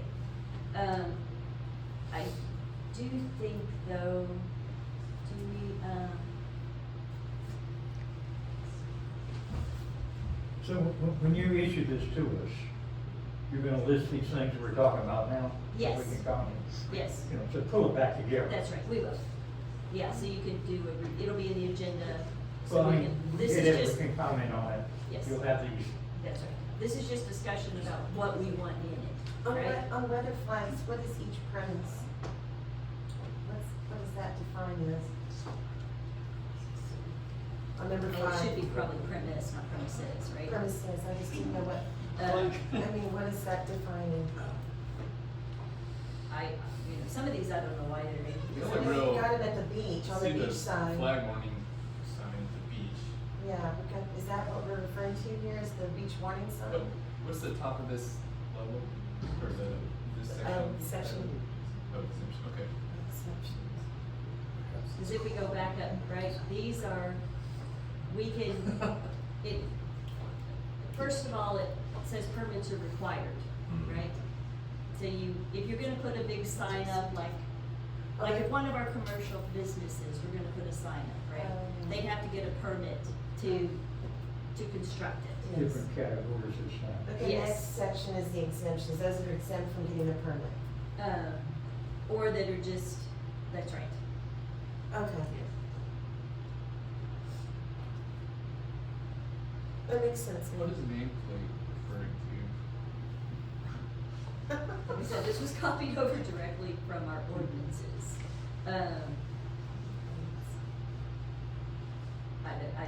When I think of a nameplate, I think it's on the back of a truck, you know? Or on a machine, Yeah. some kind. Or a sign, maybe. Maybe golf cart. Well, a lot of people have signs on their house. That's, I have one. Yeah, do you think that's what That is nameplate means? Maybe. I guess it could There's a lot of people that. be included with that. It's just a weird term. nameplate, like on what a house Do we want or to, a truck, I mean, I think we need to define Could it be the locations. address? Mayor, what was this ordinance? What was this ordinance, Mason? signs? No, when? It was Oh. signed 1987. One of The first one, Yeah. yeah. Why does it make sense? The 9 is probably Right. September. Yeah. September 97. Yeah. Yeah, and Who's then always it writing was, that back it was I know. updated in Later 2008. My oldest was born that year.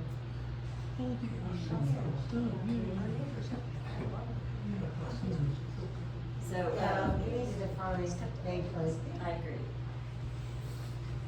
I'll AI it. And one set for each premises on the weather flags. I know Does beach anybody, side. That's like a coward's flag. That's That's beach side. Yeah. it's what? We have flags, you know, like just like is it you're talking about like, we have a Texas flag or? I think that's the symbolic flag, number 4. Well, it also, Or temporary decorative flags. Providing information on weather conditions, it's like the flags they use at the beach, Yes, Red, red, yellow, yellow, green, yeah. That's what modules, yeah. I think that's it's what a just, weather flag is. Rainer, do you think it should be more than one just on beach side? With your experience with the park? Well, I think if we're even gonna have one, it needs to be updated.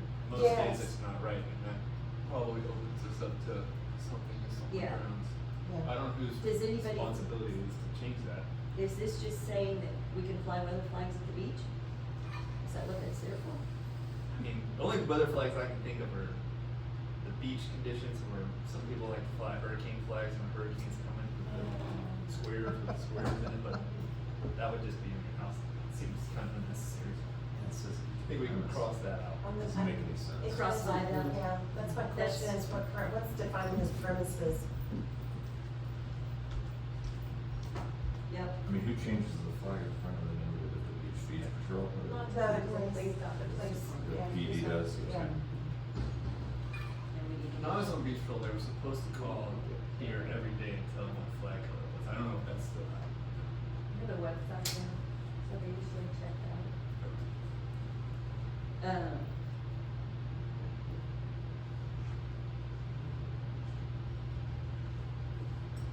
So, I mean, you can leave it in, you just have to define what it is and what its use is for.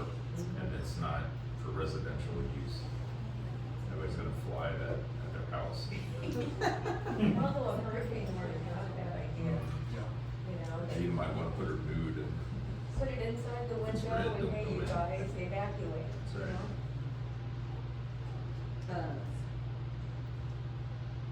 yeah, I don't know. If nobody knows what it is, it probably doesn't need it. What, for the weather flags? Yeah, I have down so we can cross out number 5. Okay. Cause I don't see a need for it. I wonder if nameplates references just has your address on those. Would it say address plates then? Oh, Should we Today change or- that? I made a note to check, you know, like what nameplates usually refer to. Oh, it might say, you know, To, Jones, 167, it might be like an address. and so maybe what we need to say for nameplates is, signs attached to your house, to the structure, indicating the name of the resident or the name of the house, or, how can we spell out that that's allowed? Sure. Nameplates with or without addresses. Yeah. should they have a size that's allowable? Well, we've got some people who've spent a lot of money on some pretty fancy ones. So I don't, you know, I think we have to go drive around and find the biggest one. And then if we wanna say it can't be bigger than that, but I don't know that that's really necessary. So I had to Google, but nameplates are referring, when they're referred to in an ordinance, is referring to signs, labels that identify individuals, businesses, or structures. And they're regulated by local ordinances to control their size, placement, and content, especially in residential areas, commercial areas. The So- Muni Code Library provides a specific example of nameplate used in zoning regulations, stating that they are permitted subject to size and placement restrictions. So I think probably we need to say that, you know, they can't be attached to fences, right? They need to be attached to the structure. Mhm. Letters.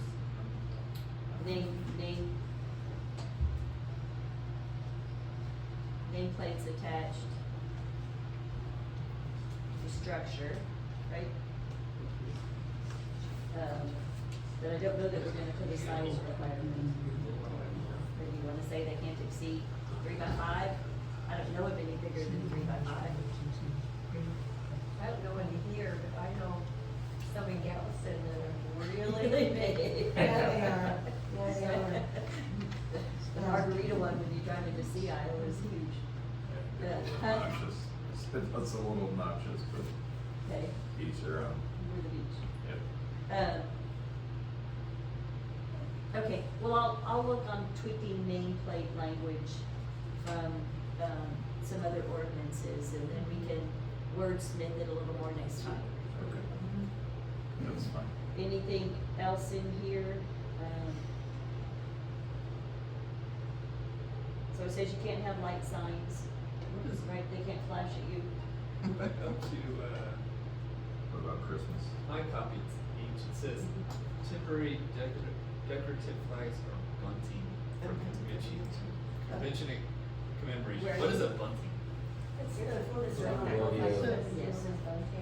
Like the Fourth of July, red, white, and blue. I got you. Right. Half circle. Oh, okay. It's a baseball term. And it does say temporary, right? Yeah. So like if you put a bunch of stuff up for Christmas or Mardi Gras, you know, I was just making sure that's the right word. Someone did write in on, that's watching it live, just did say, citizen suggested a phone number needs to be on an STR sign. So that's just a comment.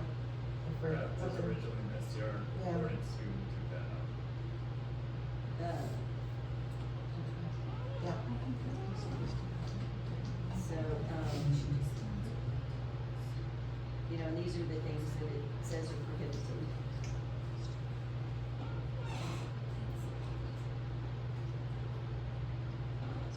Portable signs, portable structures. Right?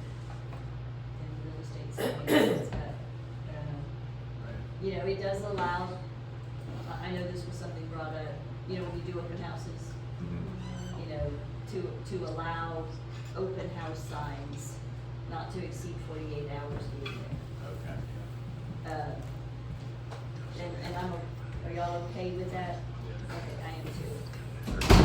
But Apparently, we're like at apparently the end of the Galveston, streets or apparently Galveston has prohibited all of that, and the marshals get quite aggressive about taking down all the open house signs. And, it's in their ordinance, but the realtors aren't always so happy about that. Sure, they're not. So I'm okay having this provision, which Then you should allow is that. here under real estate. That'd be reasonable. Garage sale signs, you know, it says where they can place signs. This is all under garage. All right? All right, I think I have some general direction. Okay. Yeah. We're not taking action, so it's just notes. Okay, thank you. All right, next we are discussion and consideration of the second quarter budget. Do I have a motion to discuss? Oh, I'll make a motion to discuss the second quarter budget. Do I have a second? I'll second. All right.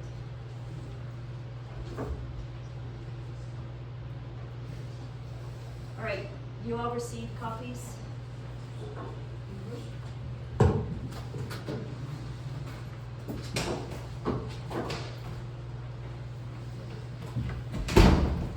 Mayor, will this be going on the city website? Yes. Okay. It sure can. So,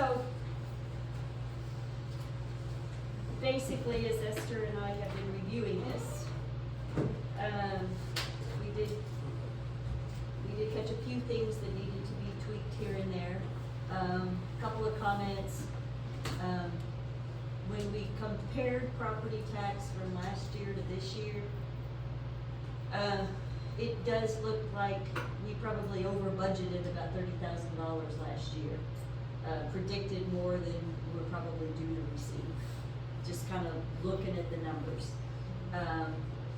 So we're probably still due, what did our numbers estimate, Esther, based on where we were at last year?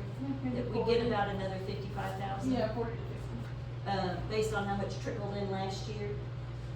But we'll probably still end up $25,000 short of the 1.038 that was budgeted. Sales tax, we're not into our big season yet. Do we make a motion to discuss Yes. You gotta this? do Oh, that. I'm a newborn, I'm not Thank you. Awesome. We needed that, we needed that. I'll tell you I'll what. be here all night.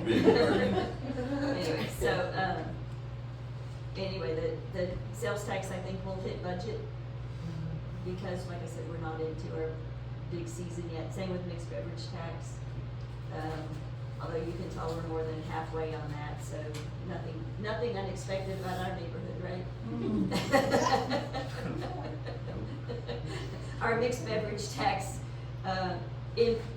income doesn't rely on visitors. Yeah. We manage Right that. on schedule. Right on Yeah, schedule. exactly. Building permit fees, as you can see, that's why we added to the suggestion of lowering those. Franchise fees. We're still doing some tracking on franchise fees, aren't we, Esther? We just got I- a couple of checks from weird times. Yeah, and I still have to do some following up. Kendall had done a little bit, you know, and I had asked him multiple times, but I still can't figure out why AT&T is not paying us much franchise. And we don't get much franchise from AT&T. And especially now that they're laying new fiber, there should be a new contract or something in place, that starts increasing in some way, shape, or form. So, Poking That- holes in our pipes. that will definitely, it was on Kendall's agenda. We didn't make much progress on it. So it's still on the agenda, especially with inland fiber. Yes. Apparently, we had nothing with them. They just called us and said, inland fiber. Did we get reimbursed for when they poked into our water lines? I don't, that's a good, I don't think they did. No. okay, I need to dig out those invoices, and I know, Kendall's got it in his contacts who the AT&T project rep is. So Esther, let's, I'm gonna have to go back He gave in you that my, card. Yeah, he gave you that card. I'm gonna have to go back in my memory bank and remember where the breaks occurred. And then look at the branch invoices a little closer. Right. Yes. And the revenue to pay for our pump installation. One of them was put here Yes. in Morgan, Henry I Morgan, think. mhm. One was Or closer to by, Edward Teach. I think there's 3 instances Yeah. total. Okay, yeah, I think they were. It's 3 or 4. Okay, good catch.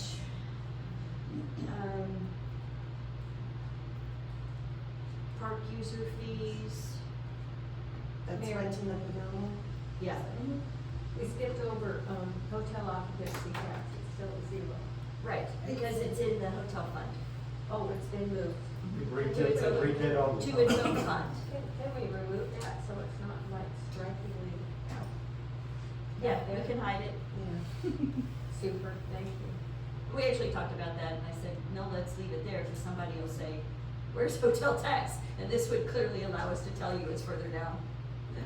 I forgot that it was further down. Yeah, this new software, you know, it's broken up by funds. Mhm. So, park fees and marina fees, we might be down on. Although this usually, the marina fees definitely pick up in the summer. Then when we went and looked at that, that was true. STR operating fee, that's divided 50% between general and 50% municipal, right? So, because of the extra load, STRs put on our infrastructure, we moved part of that operating fee over to municipal Okay. to help cover improvements that need to be made in that system. So, we are pretty much on track for that. It was over budgeted a little bit. You know, we did have a higher decline in the number of STRs than we expected this time last year. Court fines,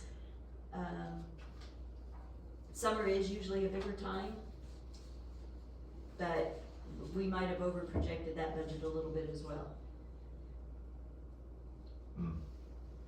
Senior skip day should have paid for half of that. Yeah. Interest earnings, Sharon, that's a mess of all my fault. That's not. What? That's not right. what's not right? That is not right. Court fines is not. Yeah, I didn't think it was. No, it's not. Didn't we bring in We 128? did, cause you know what I did? I moved the interest earnings.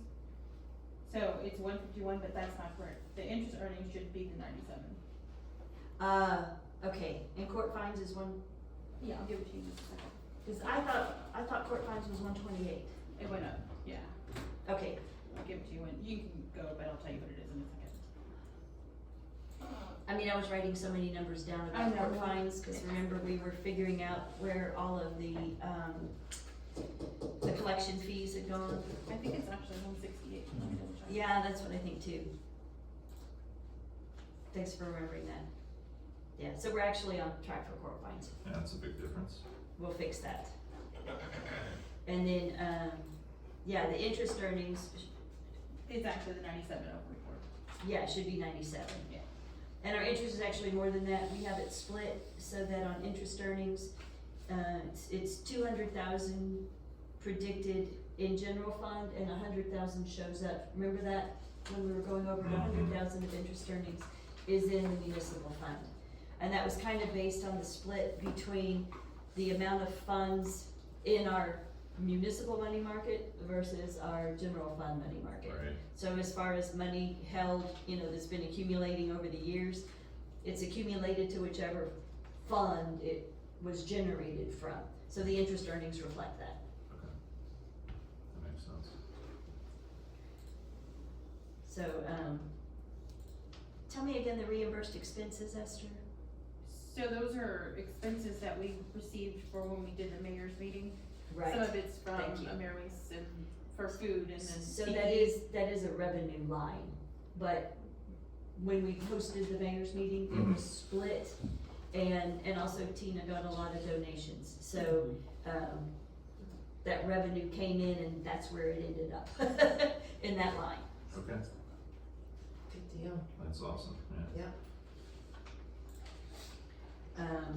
And then I had just had Esther put in here where we're at overall, so our, total expenditures are 836, right, at this point, and total revenues are 1.5, right, Esther? No, what was It's the, gonna be a little bit higher. huh? It's gonna be a little bit higher. It's like one. Give me a second. Oh, total revenues are a little bit higher. Yeah, it's off by 44,000. So the court fines is actually 162,272. So I was just looking overall, I just wanted to see all the numbers rolled up Mm-hmm. to know that we're doing good. 162, 272. Yes. And we'll update this to give it, Okay. back out to you. Then when we look at general admin,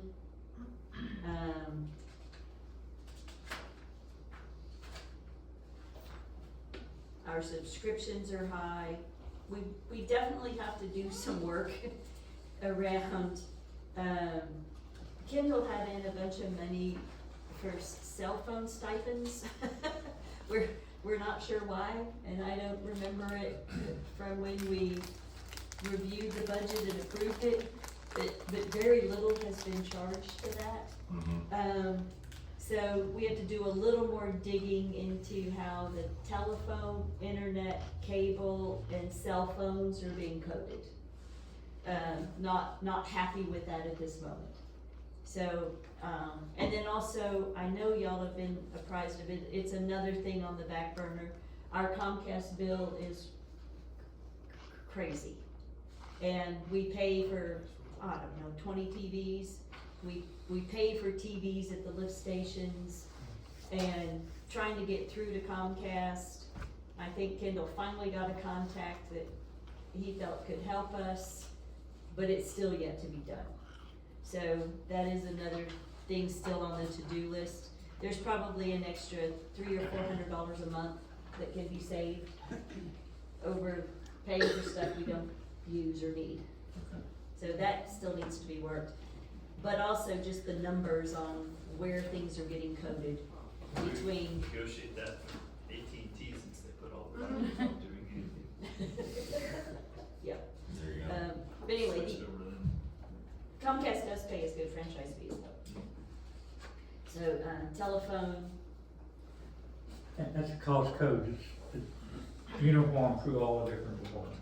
yes it is. Which section are you in? I am still on, city admin. Page 2, guys. H2. Wow.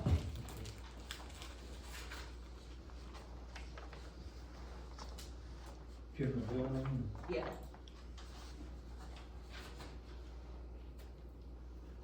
well, I'm certainly glad that we got rid of all the non-applicable cost codes and condensed it. Yes.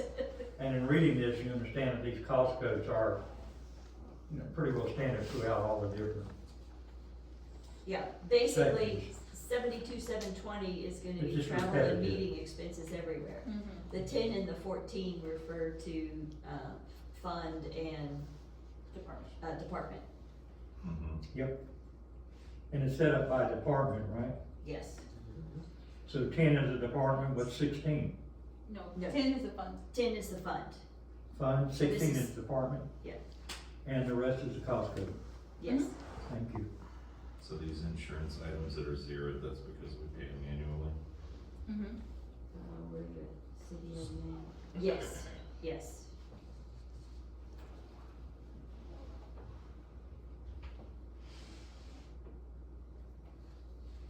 So we're still in 16. No, No, we're on 14, we never got to 14. 16. No, I made 16. If you look at 10, 14, 72, 910, building and grounds maintenance, Mhm. you know, we had a lot more expenses at City Hall than we anticipated. The mold came and got us all. Yeah. So that's for all the floor remediation, the mold remediation. We Mhm. completely had to do the chief's room, take out a bunch of the sheet rock that was rotted and moldy. Does insurance help with any New of this? carpet, Which one is that again, Do we please? have building? 10, insurance? 14, 72, 910. Can we fix what caused the mold? There you go. It is, no. We, I know we removed, there was a secondary liner between I get it now? there was a subfloor, a liner, a subfloor, and then carpet. Mm. And so some of it was felt that with that secondary liner in there, it just actually trapped moisture in that space that caused it to rot. You know, we had several places we almost fell through. Well, just a question about I'm sorry. insurance. I didn't know if the insurance, covered some of the damage that happened I, there. you know, I don't know if Kendall, reached out for that or not. Made a claim or Huh? just to see, cause then that would go back to us using our insurance, you know, that we have. We have it. I'll see what we Good can point. do. Cause then that's what we have insurance for, and we have deductibles. Yes. And we'll Yeah, leave- it just depends on what they cover or don't cover, Yeah, unless that's it's true. a Yeah. coverable Right. Yeah. incident. A lot of times mold is excluded. That's right. I had to That do that moisture today. came from a hurricane. If, Maybe just some of the flooring, the damage from water. yeah, it's definitely worth questioning. Okay, And this miscellaneous, help me remember, Esther, miscellaneous expense of 15,503, under 72,970, in city admin, I know we looked it up. And we've used more than our I got budget. it. We've exceeded our budget on that. mhm. I can't remember. I'm gonna look it up, maybe. Huh? I'll look it up. Okay, we'll get a note to you. Okay. 10, 14, 7, 2, 9, 7, 0, okay? Moving on to 16.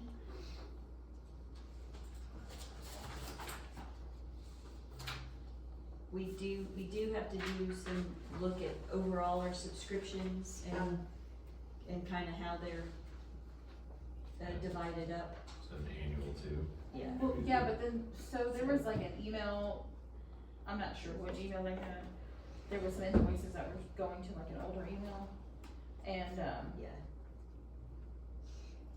AVR, our water billing, they found multiple invoices that had never been sent or never been paid, and so we had a backlog of, what, about $8,000? It was a lot, Yeah, it was a lot. depending on which, because they had, some was court cost, some was, water, and then some was something else, Yeah. that they were just Yeah, cutting. so, Sharon, for that one was, for that miscellaneous, there, that Cahoon Consulting was in there that we wanted to move to contract services. yes, Then there was the appraisal district, cause we didn't have a specific line for that, which That's was a right. couple thousand. And then that Sam.gov 5-year renewal was in there, so that brought Yes. that higher than what it was, because they weren't coded. right, Right, well, we weren't sure, I guess, yeah. where they wanted to put it, so. Yeah, there's a program called, what, My Sam? No, Sam, Blessings. Sam.gov. Yeah, and, you pay that every 5 years. Yes. So that came in, We just. then we had that backlog, and then really, we don't have a good line item. We pay the appraisal district to do the work they do, right, which is appraise our houses and, appraise our houses. So, we don't really have we added a note that we need to consider in next year's budget, adding a clearer delineation on that, Mhm. rather than just miscellaneous, that it, We should not have any Going- miscellaneous. Going back to miscellaneous, do you think some of that was going over budget was miscoded? Or coded? For this Maybe one, it could've yeah, been a lot, Yeah, yeah. a lot of it is that, it's, Yeah, like I said, Cahoon is alone is 3,000, yes. it's, And it was coded to miscellaneous? right, it's only Yeah. 5 for the appraisal Yeah. district, for the 2 So that we could probably move those to There is, another budget we line can, item. but it's, well, for the appraisal district, we don't really have one that fits, is what she's saying, so we would have to. But there are some things, because, but then moving that miscellaneous is still gonna go to subscription, so that's still gonna, yes. so some there's of just it. some things that are just. And maybe in subscription, some of that's dues and membership. Oh, we don't, never mind, there's not a lot for that, never mind. Yeah, There's some here that have that We do have a had dues and an membership. actual but didn't have a budget. Yeah, the building Building grounds grounds maintenance, maintenance, yeah. right, there's two of them, there's one, And there's a then the 14 and a contract 16, services. so there's Yeah. two separate.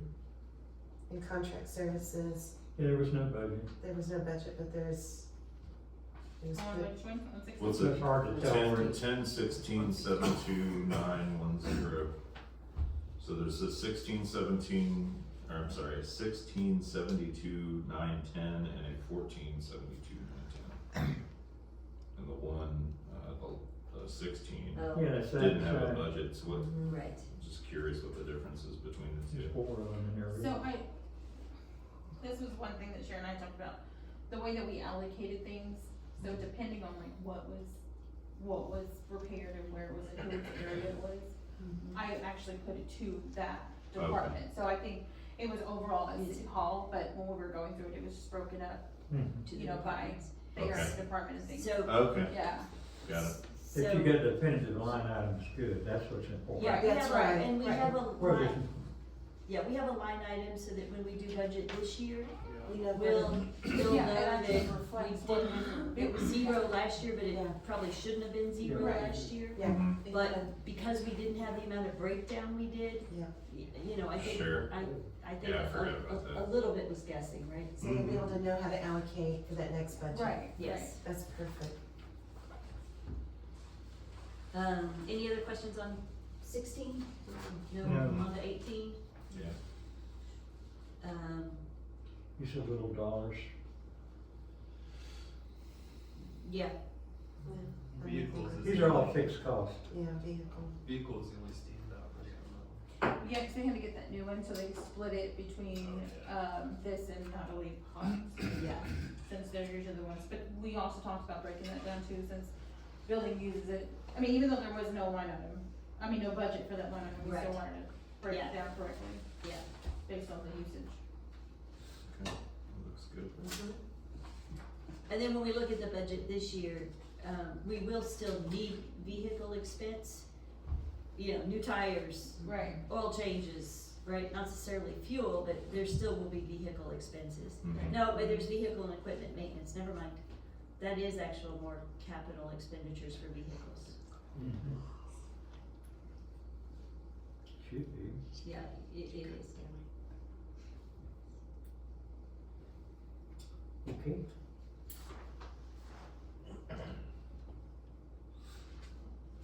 And on the state criminal fees, I moved on to 22, Yeah, I'm on sorry the same, guys. no, you're fine. I'm isn't that the one that we decided there is money in there for what went to our collection group? Mhm. So on our state criminal fees are a little bit high. Normally, you know, we collect a ticket and say it's $100. 50 of it, we collect all 100, but then we have to send 50 to the state. And, it's pretty much 50-50. Based on the ticket, it can change a little bit. Some are a little higher, some are a little lower, but basically it's about 50-50. So if you look at our criminal fees we've collected, or not fees, yeah, tickets, Court fines. court fines we've collected, we've paid out a higher percentage in state criminal fees than we should have. But here again, what happened is we had all this backlog from Linebarger, our collection agency, and we ended up having to pay them. So that's captured here, because we didn't really have a place for it. It's actually not money that went to the state, it was just money from the court that went out. So our state criminal fees are actually in line, that just ended up being a little high, because we're still recovering from the backlog. What about 72,330? 72. That was part of the ones where the invoices were coming to the wrong area, so it came after the fact. So there were some of those that should have been for last Okay. year, yeah. Because when we did look at the cost from last year, it was a lot lower, Okay. so Okay. there was extra. So it should have been Over in budgeted there, higher, right? Okay. Yeah, and also if you look at retirement is gonna be a little off this year. Of course, when we did the budget, we didn't really anticipate going to TMRS, right? So the way we used to pay into principal, we paid last year's in this year's budget, right? So it kept the same number every year, but TMRS, we pay more every periodic monthly month, through the year. So we paid all the retirement for last year, and now we're adding TMRS on top of it. So probably as we get into next quarter, we'll start seeing that we are not predicted correctly. But the other thing Esther and I talked about today is that with our old principal retirement group, the majority of our employees were not fully vested. None of them were. Yeah, I don't think any of them And so the way it works is you get a reimbursement. So the employees get their portion for whatever they're vested, but the part the city puts in, we get back. So at some point, it might take 6 months to completely clear out, but didn't we predict about a $50,000-$60,000 check Right. coming in from principal? Oh, okay. So even though it'll show our retirement being a little higher, because of the way we're paying now, it'll be offset by that check from principal. Okay. Makes sense. What's the time frame on Esther put it on her notes to check next week Right. with principal and find the status of that, and make sure that every employee, because the employees, they get to take what they get paid, but all of that has to process out, and everybody had to request it, and Esther's following up next week to see where we're at on that, that? Okay. and what else we need to do. Alright, moving on to 24. Big bill for the PD building, is that the Mhm. work that was done in chief's office? And then the equipment and supplies that are tasers. Why is that so high? Which number is it? 72,900. Oh. The tasers we approved, or? It was, Equipment. Yeah. That was, And then below, that was over budget also, grounds maintenance. Yeah. Well, that was building doing and chief's road office. Yeah, it's Oh. a mixture of. And what was that? Well, and then they have that one storage room where the ceiling caved in. Caved in. Yeah, it just, a big chunk of it just fell. Yeah, City Hall kind of fell apart this year. Oh, that's because Ray had so much. So you got so many it. holes in it, it just collapsed. It was in the Oh, patrol we got it office, in so the that's patrol. Yes, Couldn't take it anymore. that's PD. Yeah, Their offices have a lot of problems. well, I know. Okay. Equipment. And we're gonna check the equipment and supplies, 72,900. But we don't even know what was done, this Oh, doesn't show well, anything. 6,900 of that, they needed to get a new radio. It's command communications, one of the radios. You guys they know went what out, was done. and it was draining the battery, and they were It's having a not lot of issues reflected with in it, the so photo. they couldn't repair it. Yeah. It needed to be replaced. So, 7,000 of that is for a radio. Okay. That makes sense. Yeah, and then the big tickets were for the building and grounds, 41 and 51 for painting and replacing sheetrock and things like that. Vehicles getting up there. Where are we at on vehicles? Are we trading those in soon, or are we I think we anywhere have near another that? year, maybe? Year. Well, it's a lease to purchase, right? Our police vehicles, I think they're a lease to purchase. I'm not 100% sure on that. I thought that we paid for I it, thought we purchased it. because I'm pretty sure we bought it. I don't know. We'll have to double check. You have When to I No, talked we to. did buy it, We're- because we Yeah, did, we're paying, we're making payments on them. Yeah, It's what's like the 4 or payments? 5 payments, yeah. I'm pretty sure it How was a many? lease to 3 or 4? purchase. Okay. Altogether, it was like 4 or 5, I think we only have one more. Yeah, I think we have one more About year. right. Yeah, I think One it's- more, third year. Yeah. And, huh? The paperwork for the lease. Part of the deals we got It trade was in. before, and we we thought paid it was for it. sooner than. Well, that's what I Yeah. understood too when I talked to Matt about it, that it was a purchase situation because of it sell them and you use so much revenue back, but it could be a lease. Uh, We had a different deal, that was the Dodge, which is what we own, but I think the new ones are leased. You're right, the Dodge is, yeah, the Jeep is owned, I think, right? Yeah, The Jeep and the Dodge, I think, are. Yeah, It's they're the owned other outright. ones that are, but all of the Explorers, I'm pretty sure that they were leased to purchase. Okay. And, yeah, so this was lease payment for one unit, yeah, so we don't have the one more. Yeah. One more payment. but then I think they're ours. Yes, But you think we've got one more calendar year before we We do. have to look at, okay, cool. Thank you.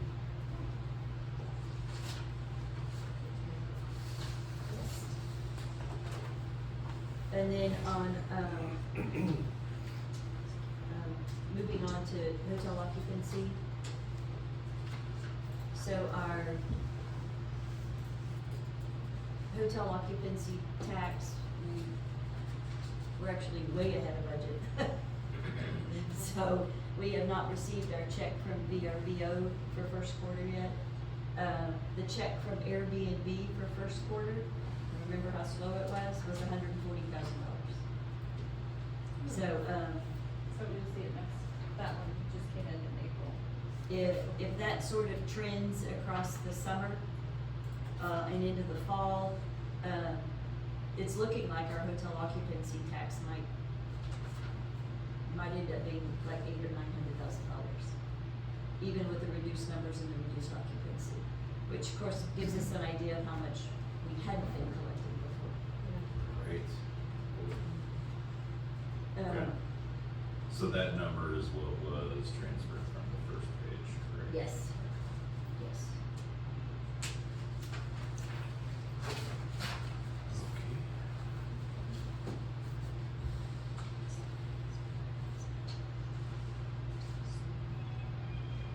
And here again, some of this is we're just learning, you know, like, here again, we have this cell phone stipend. Budgeted high, I have no idea why. Mayor, Really? Uh-huh. I'm sorry, could you break down the salaries for me? Well, different salaries are charged to the overall hotel occupancy. So, part of everybody's salary, goes to hotel tax. Because everybody has a piece in it in some way. of the oversight. So a portion of Kendall's time is spent managing STRs, a portion of Robert's time, because he sees a lot of the beach projects and beach is covered. You know, now Tina's salary is half and half, but, Tina's isn't reflected in this. yeah, Tina's is included in this. But PD is. But PD Yeah, is. so there was a portion since they patrolled the beach, that was added into that too. That makes sense. And then depending on their rate, it's a little bit higher percentage. Because they're dealing with tourism, Exactly. visitors. Exactly. Okay.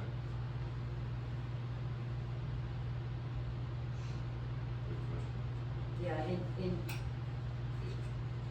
you know, here again, you'll notice in most cases, our retirement portion is a little closer to budget than we'd like it to be, but first of all, it's paid in one lump sum. Okay. But it will end up being a little more because we're paying TMRS now monthly. Right. 72, 9, 10. That was also a portion of the, Repairs, Yeah. and everything else, so actually, basically. I think that might also be, David, Cool, that's what I'm thinking it is. depending on what he's out there and what he's doing and what's being picked up. Yeah, so I actually, his invoices, I look at how many days he's actually worked, what he actually did, and then do the percentages, Okay. and then allocate Yeah, by yeah. his actual work. Okay. So I So think it's a sometimes, contract. yeah, I think it was just Okay. kind of a lump sum before, just ground maintenance, but I Okay. actually put it where it goes. Sure. Cool. Thank you. Okay, so, moving on to 2028.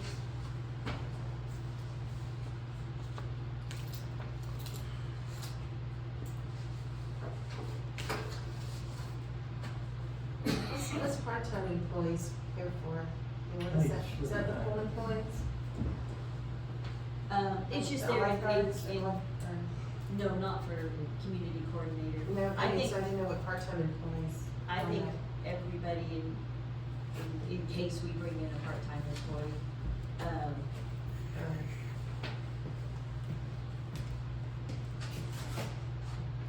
Nope, it's not on the other card. no, I thought most others had it in it. I'm not seeing, oh, the pool does. I'm not sure. No. It's not. Oh, I guess it's on PD's got it, Yeah. yeah. Like I said, I didn't have anything for part-time. I figured the pool is because of lifeguards.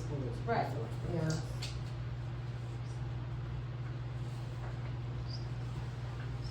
Yeah, I gotta tell you, I know it's funny.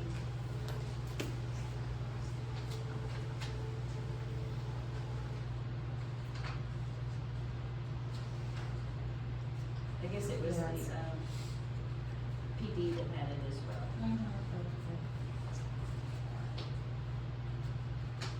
I don't, maybe Kendall envisioned some form of part-time employee or community coordinator, I don't know. Okay.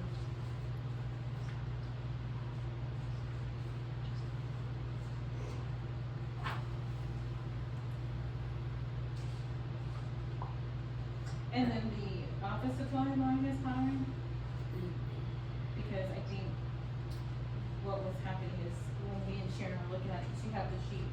A lot of the items are like for events, but I guess it was certain supplies for the events. Okay. So I think they just need to be recategorized. Sure. Okay. That's what I was seeing, like It for does. the 50th anniversary. Yeah, where- it needs to be, and we actually do have a, We have it for bid. yeah, we have a line for that. 72121.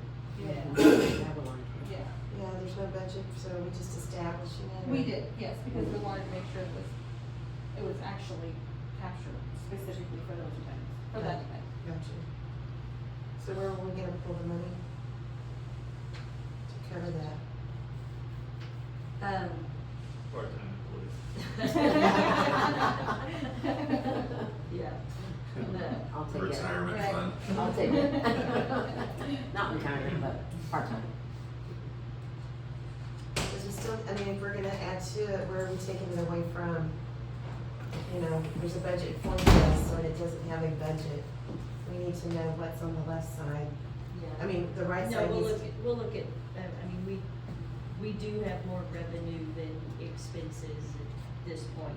Okay. So, you know, we'll look at where those, yeah, how that gets allocated. Okay, Yeah, we're below budget already, yeah.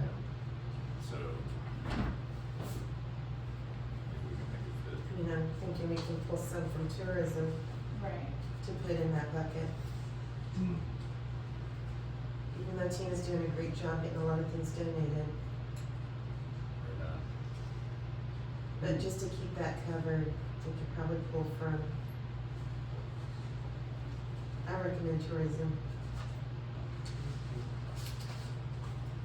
I don't know, Okay. gotta have it for that anyway. That's good. So, moving on to 30, here again, vehicles. You know, Robert does a lot of driving around in the vehicle, so part of that cost of the new truck got distributed there.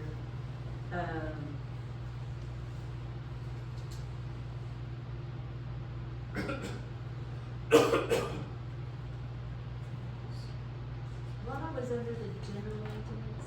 That's what I had you pull up, Esther, right? The details of all these. Did I give it to you? I didn't. It's 3, Oh, right.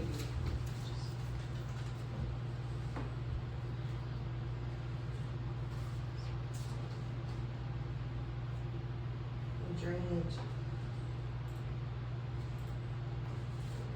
You I'll go. pull it up here to make it a little bit easier for you.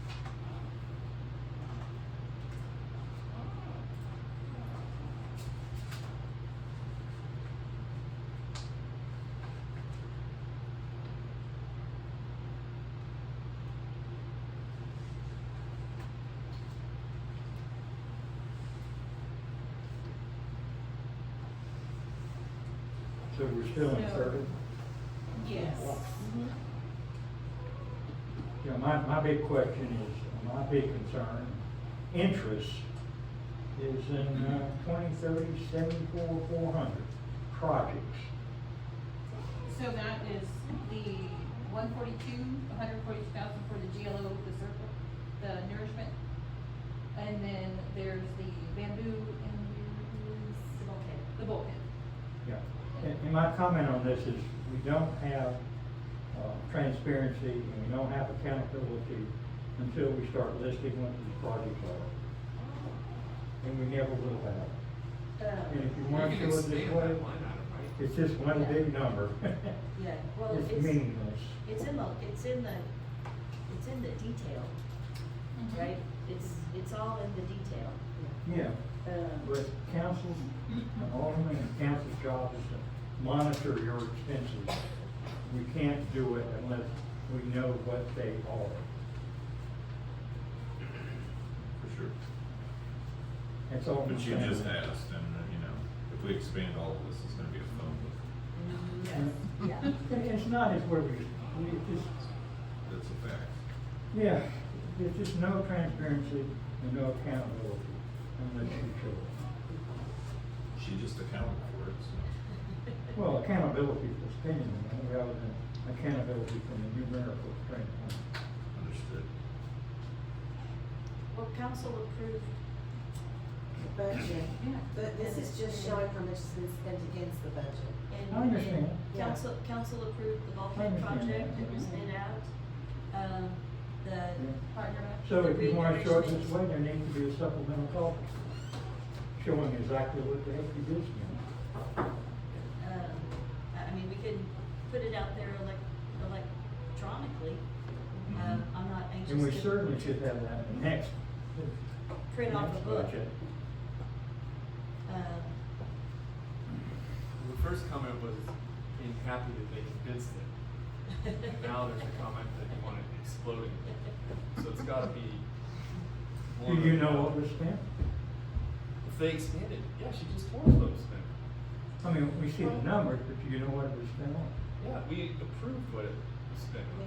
We approved the projects that make up this number, It's, right? the wastewater and the manhole. Well, these projects were the bulkhead, Oh, and the bulkhead. right? It was the bulkhead which was approved. We you know, did approve and it. It's paid. And then the renourishment project. But we're not accounting for it. What do you mean we're not What do you accounting think, for it? Is the renourishment not part of the beach? Until we actually list the projects, okay? And we start cost coding and tracking, we really don't. You can Not- understand on what she's looking at, all she does is press a button and Well, I'm it not expands questioning it down that. with all of that. Yeah, you are questioning that, No, that's the I'm whole questioning point. the total, I'm questioning the accountability and the transparency. If she presses a plus sign, it will list, it will Yes, drop down everything. exactly. And It's I- there, it's I already. shouldn't question Esther's, I mean, she's being transparent, there's accountability. So where is it in? But this, it would take a lot, No, it wouldn't. oh, it definitely would. I would. Well, if she enters Maybe it. next time. Yeah, I'm not gonna argue. For now. Can No, expand it. I'm not gonna argue. Your questions. Period. I mean, each one has a breakdown. I'm not gonna argue. No, I'm not arguing either, I'm just thinking that I don't agree with you that there's no transparency or accountability. That's your opinion. That's right. And I respect your opinion. I respect Hopefully yours. you respect mine. I absolutely do. Thank you. You're welcome. We could, I mean, for any of our council-approved expenditures over $50,000, we could start providing summaries of those project should be payouts. there. So, for those, Exactly. for those large ticket items, It should we could start, absolutely be there. we could start showing how they stacked up against what was approved. Absolutely. Okay. And it's not, it's just All right, we good could- business, We could the start, way it should be done. we could start doing that, yeah. Okay. And moving it on should to be in thirty. this next Well, report. the good thing is that we're below budget on that one, being 5 months away from the end of the fiscal year. So, we're not, I'd be Okay. questioning if we were over budget. Moving to 32. Why was building Buildings, I don't know, is that the Oh. pool? This is No. the park. This is the park. We did, We added, we looked at yeah. that. Oh, you have it.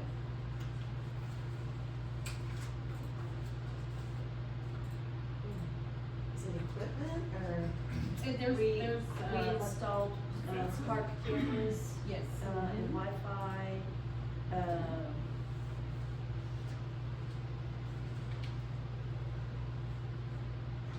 We installed new lights. Yes. That's good, I mean, we're there. And I agree with you, the small expenditures, yeah, but the large ones should be tracked. Did the sound system come out of the technology?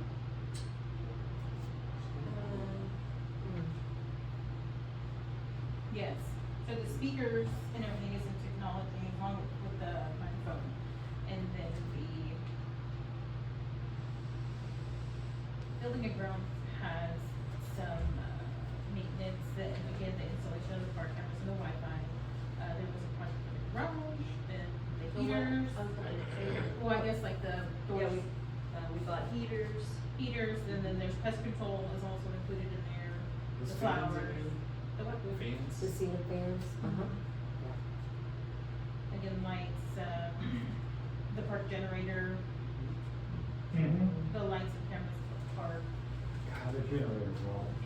And then there's also the cleanup, like the day-to-day when, Yeah, David's out there. yeah. Can I ask one other question? Where is all the cost that, and all the dollars that we spent on the hurricane damages? That was all in last year's budget. None of that was spent this year. That was last year. So when we did last year's budget review and final budget review of last year, Kendall went over all of I that. remember, Yeah, but none of that that was just closed out. yes. So we are still working on reimbursements for that. Yeah, I understand it's a number, but, you know, things is like moving all the trash cans back to the back and stuff like that. Right, all of that was captured in different barrel accounts, and, In last year's budget. Okay, thank you. So it's not, that's why, none of it was, no, none of that was. none of it had to be moved forward. No, It fit within the time frame. yes, they did. Thank you. All right, Do we I'm buy on that? 34. No, I was just gonna ask you for the pool, Uh-huh. do we buy those like before the season, I assume? Would that be on the last? For the what? It's like 12 grand in chemicals for that and Oh. barely anything on there, so just curious. Do we buy those in one lump sum before the, yeah, there's a lot. And which, Are you, I'm Yeah, I was sorry, gonna- it's 72,610. Chemicals, we budgeted 12,000. 34. And we've only spent Oh. 620. Pool doesn't have water in it for most of the year yet. we are just The now famous starting chemical to thing. buy the chemicals, Okay. getting ready for the summer because opening. you had to leave the water for so We, long, yeah, right, we had without the treating it? water stayed out for Remember how green a it couple got? months. Yeah. Because we had to stop So we feeding could it for actually about a drain it month. to the ditch and Yeah. not kill So, fish. yeah, we took I all just the wasn't sure if necessary that was precautions. purchased prior to the season or just buy it on demand or what. Yeah, it's on it. It's on demand, yes, Okay, sir. thank you. Mm-hmm. It just looked fun. Yeah, it does. Don't let Mike know. We also we're, Mom, like, uh, yeah, also, I don't know, what our water bill's gonna be to refill it. Ooh, that's the one. That one's gonna be fun. We'll make it up by all the people that are coming in. Yeah, And, can everybody bring a gallon, please? Go get a and gallon. on projects, that was resurfacing. For pool, I found stuff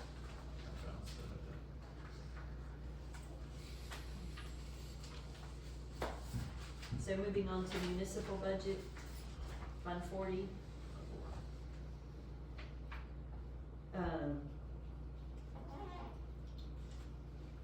I did ask Esther to move the VFD donations, kind of create a separate little fund for it.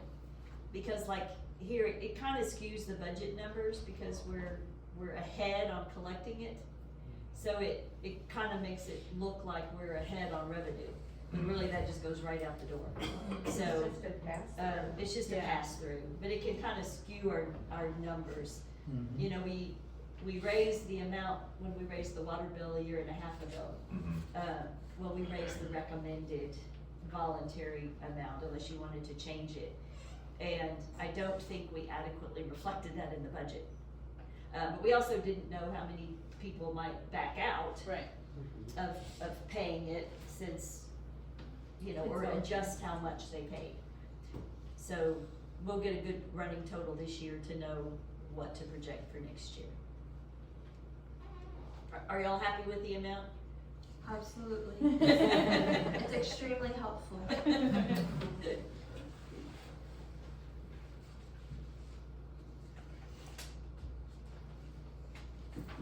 And then moving to water production.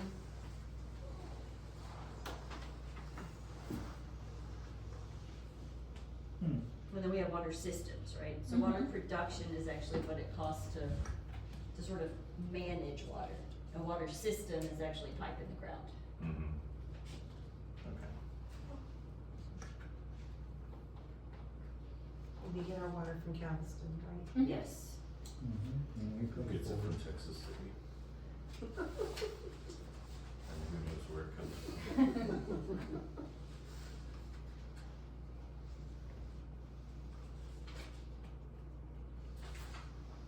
And, you know, I had asked Kendall to provide a summary and more clarity on how branches' fees were being distributed.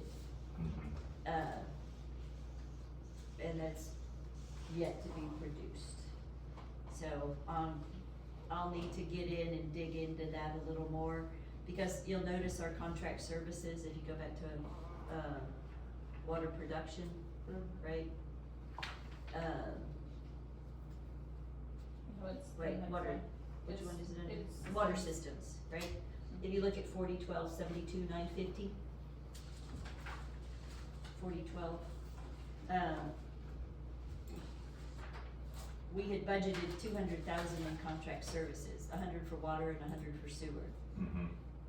And, you know, that's based on the amount we should be paying for their daily oversight. The extra amount that goes towards maintenance should be reflected in the bill offsets. But it gets charged here, Hmm. and that's why we're off, Okay. by the amount we're off. So, that full invoice comes in for 23, help me, Esther, I can never remember that Six. number. 23.6. When in reality it's 15, That we get back, 15.5. I think so. You know, so contract services should be lower than this. So I got to get into that. Okay. Yeah, for sure, cause Yeah, that's wrong, well, it just needs to be tracked. yeah. And accounted for. Yes. Yes. Yeah. So when do you Don't think use it, you'll have use it? it, right? I don't know, hopefully I can get into it next week with Branch. I've got a stack Yeah, of you're right. Branch invoices Right, I think that's what it is. to review. Well, you've got a whole year, right, Yes, of charges. yes. Yep, That's what I'm talking about. yep. Nothing reasonable. To see how they reimbursed us for that maintenance section.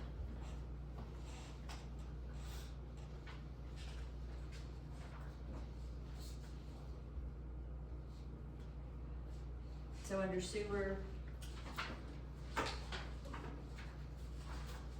Why is state criminal fees under sewer? I missed that one. See that 5010, 72,320, Esther? That's what they're charging us as criminal.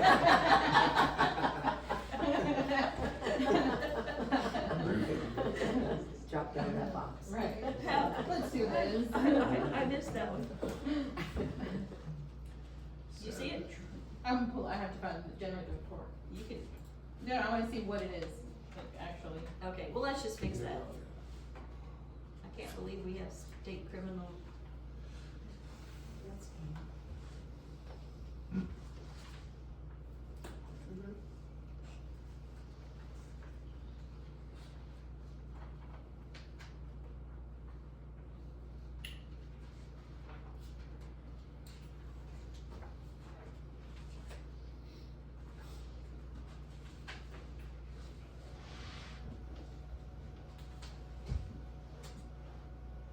Audit's coming out of sewer production?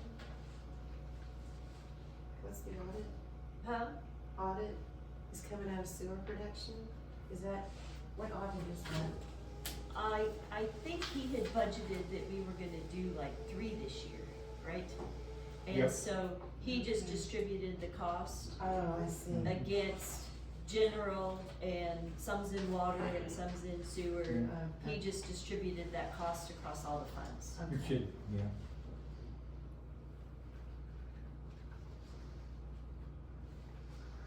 It's not coming up on this report. Okay, let's just look at how they got stuck there. Okay. We kinda missed that one when we were going over it.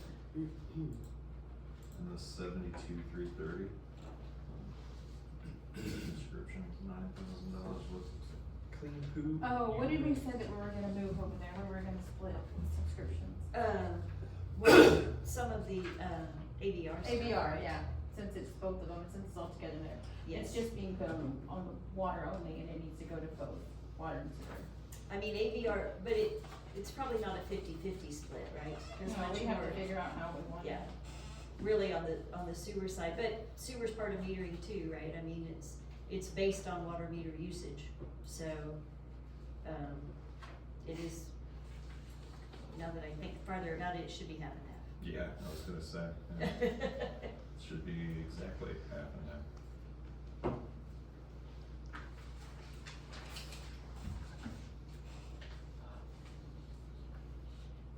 Esther, I don't know why electricity, I've jumped onto sewer systems, 5012.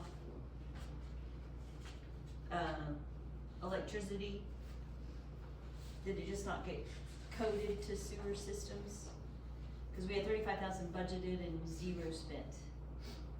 Yeah, I don't know what's going to that. I don't know what's supposed to be going to that. Well, we've got a different meter over at the sewer plant, right? Cause I know you break up the electric cost to different areas.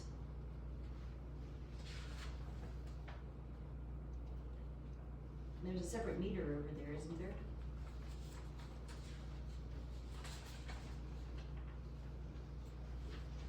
Did it end up in water It's in, instead? it's in both places. So there's 35 for electricity sewer production, and then 35 for electricity sewer system. I'm putting it to 35, 10.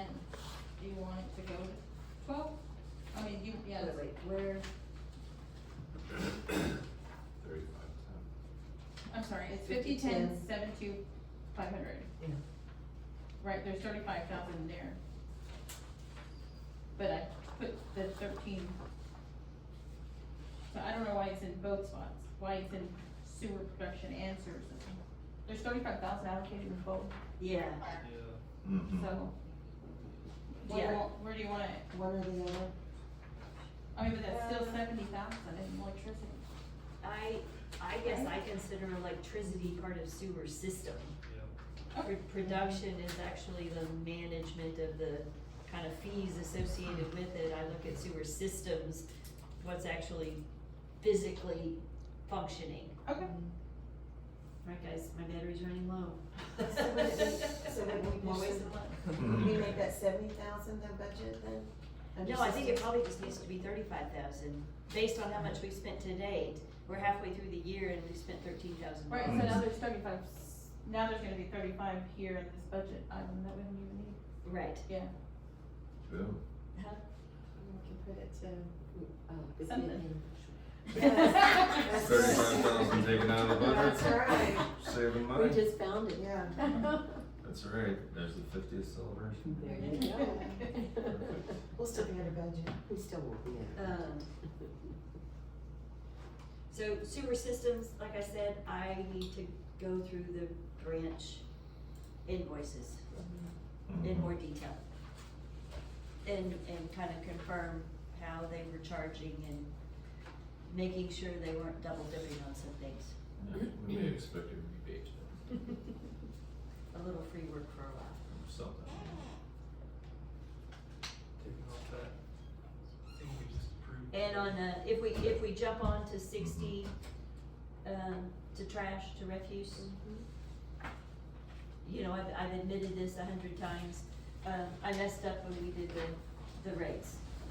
I didn't realize that we have to pay tax on the amount of money we collect for the trash bill. So I passed along the cost from the waste company per household, and I escalated a little bit for administrative overhead, but not enough to cover the taxes. So that's why you'll see that our, service fee revenue, you know, we don't charge quite enough for sewer.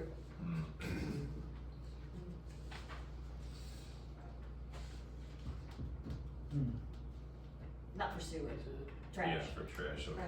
Yeah. throwing it in the sewer. We do that. Be on social media again. Yeah. Up or down? All right, so Esther has a few things to add clarity on and do. What other questions? Comments? Nope. Just All right. as noted, that looks pretty good. And You you'll did a good start- job on the line items. Yes. Thank you. Yeah. We will start breaking out more I think this of is the project expenses. the easiest review we've had in a long time. Huh? I think this is the easiest review we've had in a long time. It makes a lot of sense. I mean, it's easy to go through, so that's awesome. Thank you. From where we started out at 2 years ago. Yeah. Oh, boy. Okay, on to my mayor's report. First of all, I'd like to comment on Mr. Falkenhagen's, citizen comment. I agree with both of y'all that we do need to dig in more to, some of the decision-making that went on at the time of the road project. And we'll see between engineering. I know, Gil, you have some you were involved in that road project as well a little bit. Absolutely. So, I'm quite familiar and I really know the history on it. yeah, so And I'll be glad to make a good decision. we will look into that more. The other thing is, we were optimistic that we could get our online marina permit system working this week. We were attempting to do it in our favorite program, MyGov, which does permits and STRs. And as we attempted to roll it out, we realized that while it would work, we might have a lot of irritated visitors as they were attempting to, because they had to go do it, then they had to pay for it, then they had to go out of the system, then they had to get an email with a number, then they had to go back in the system to print their pass. Yep. And that would probably not make them very happy.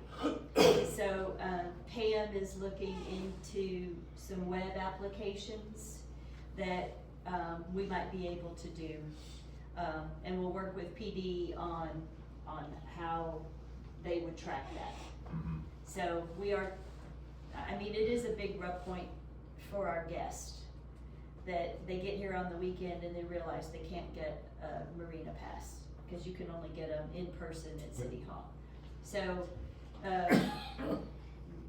Pam does a lot of magic with the website and with applications, so, I think we'll find a solution here pretty soon, but I'll have to apologize that as we attempted to roll it out, we hit some snags and didn't wanna roll out something that, we could say, yeah, we did it.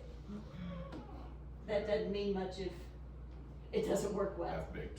If it's half-baked, exactly. And then the other thing is, we were talking about audits, and, as I've said before, we're still far behind. Reached out to a staffing agency this week that might be able to provide us with some part-time bookkeeping help, somebody who could be dedicated a couple hours a week to just dig through all the boxes and work with the accountant and get us, this is our worst year we're doing right now. So if we can get through this year, it's not that it's gonna be downhill by any means, but, it will get easier. And then, 2025, the year you're working. right, Okay, so where are we really at? Which ones have we done and which ones we haven't done? well, the last one we did and posted was 2019, 2020. So right now, we're working on 2020, 2021. So we're that many behind. We're that many behind. That's really, And, oh my God. and so, Is this really a serious issue? it's a serious Oh, issue. yeah. It is an extremely And you serious inherited, issue. and you inherited Well, that, then we and need you. to And pay and- and fix it, I right? inherited it, That's but, right. but That's it has no been, fault of yours. it has been a challenge to find the resources that need to be dedicated to it, so. It And sounds then like they're we just need asking to for pay someone to be focused on it and stay And on it. that's what I just said. Yeah. I've reached out to a staffing agency to help identify some contract, temporary help that can come in and focus just on that. We have not moved that. I know Kendall and I talked about it almost weekly.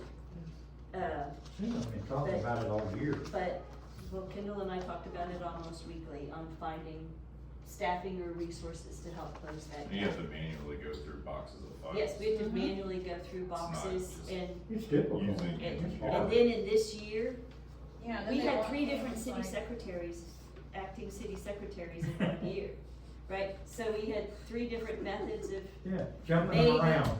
maybe a receipt, maybe not a receipt, and we just got boxes up there with stuff in it.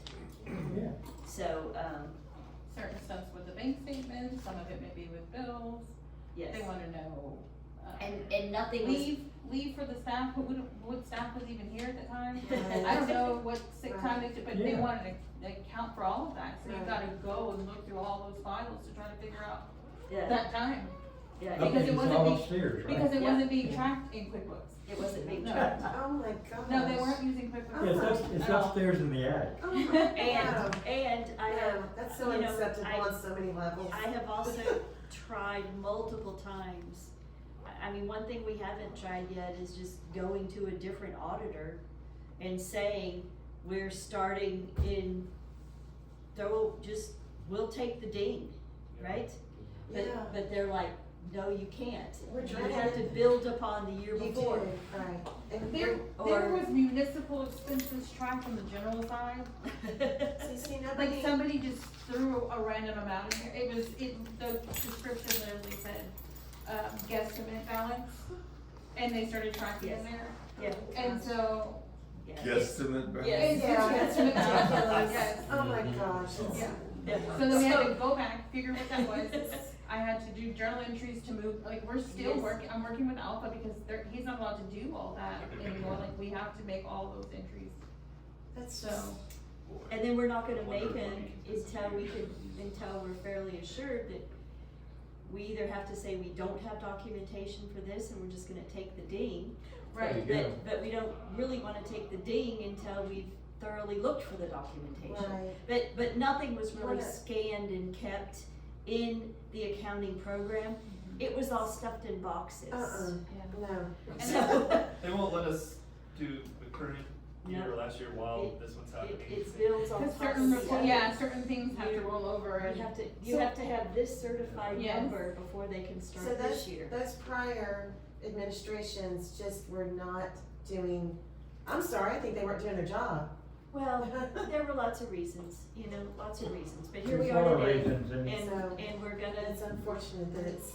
we're gonna get there, but so why don't we set a deadline on hiring this person and do it? Yes, I think that's a great idea, well, for you to get that person, we can, cause you don't need to, we you got will, enough on your If shoulders. if it's that serious, I'm It is going that by serious. exactly what you said. It is. And that's the only reason, I know, if And it's now really it's not, then just- you you know, know, no it way, is. right? it is. No, you don't, cause you've got your day jobs. We are digressing from my report.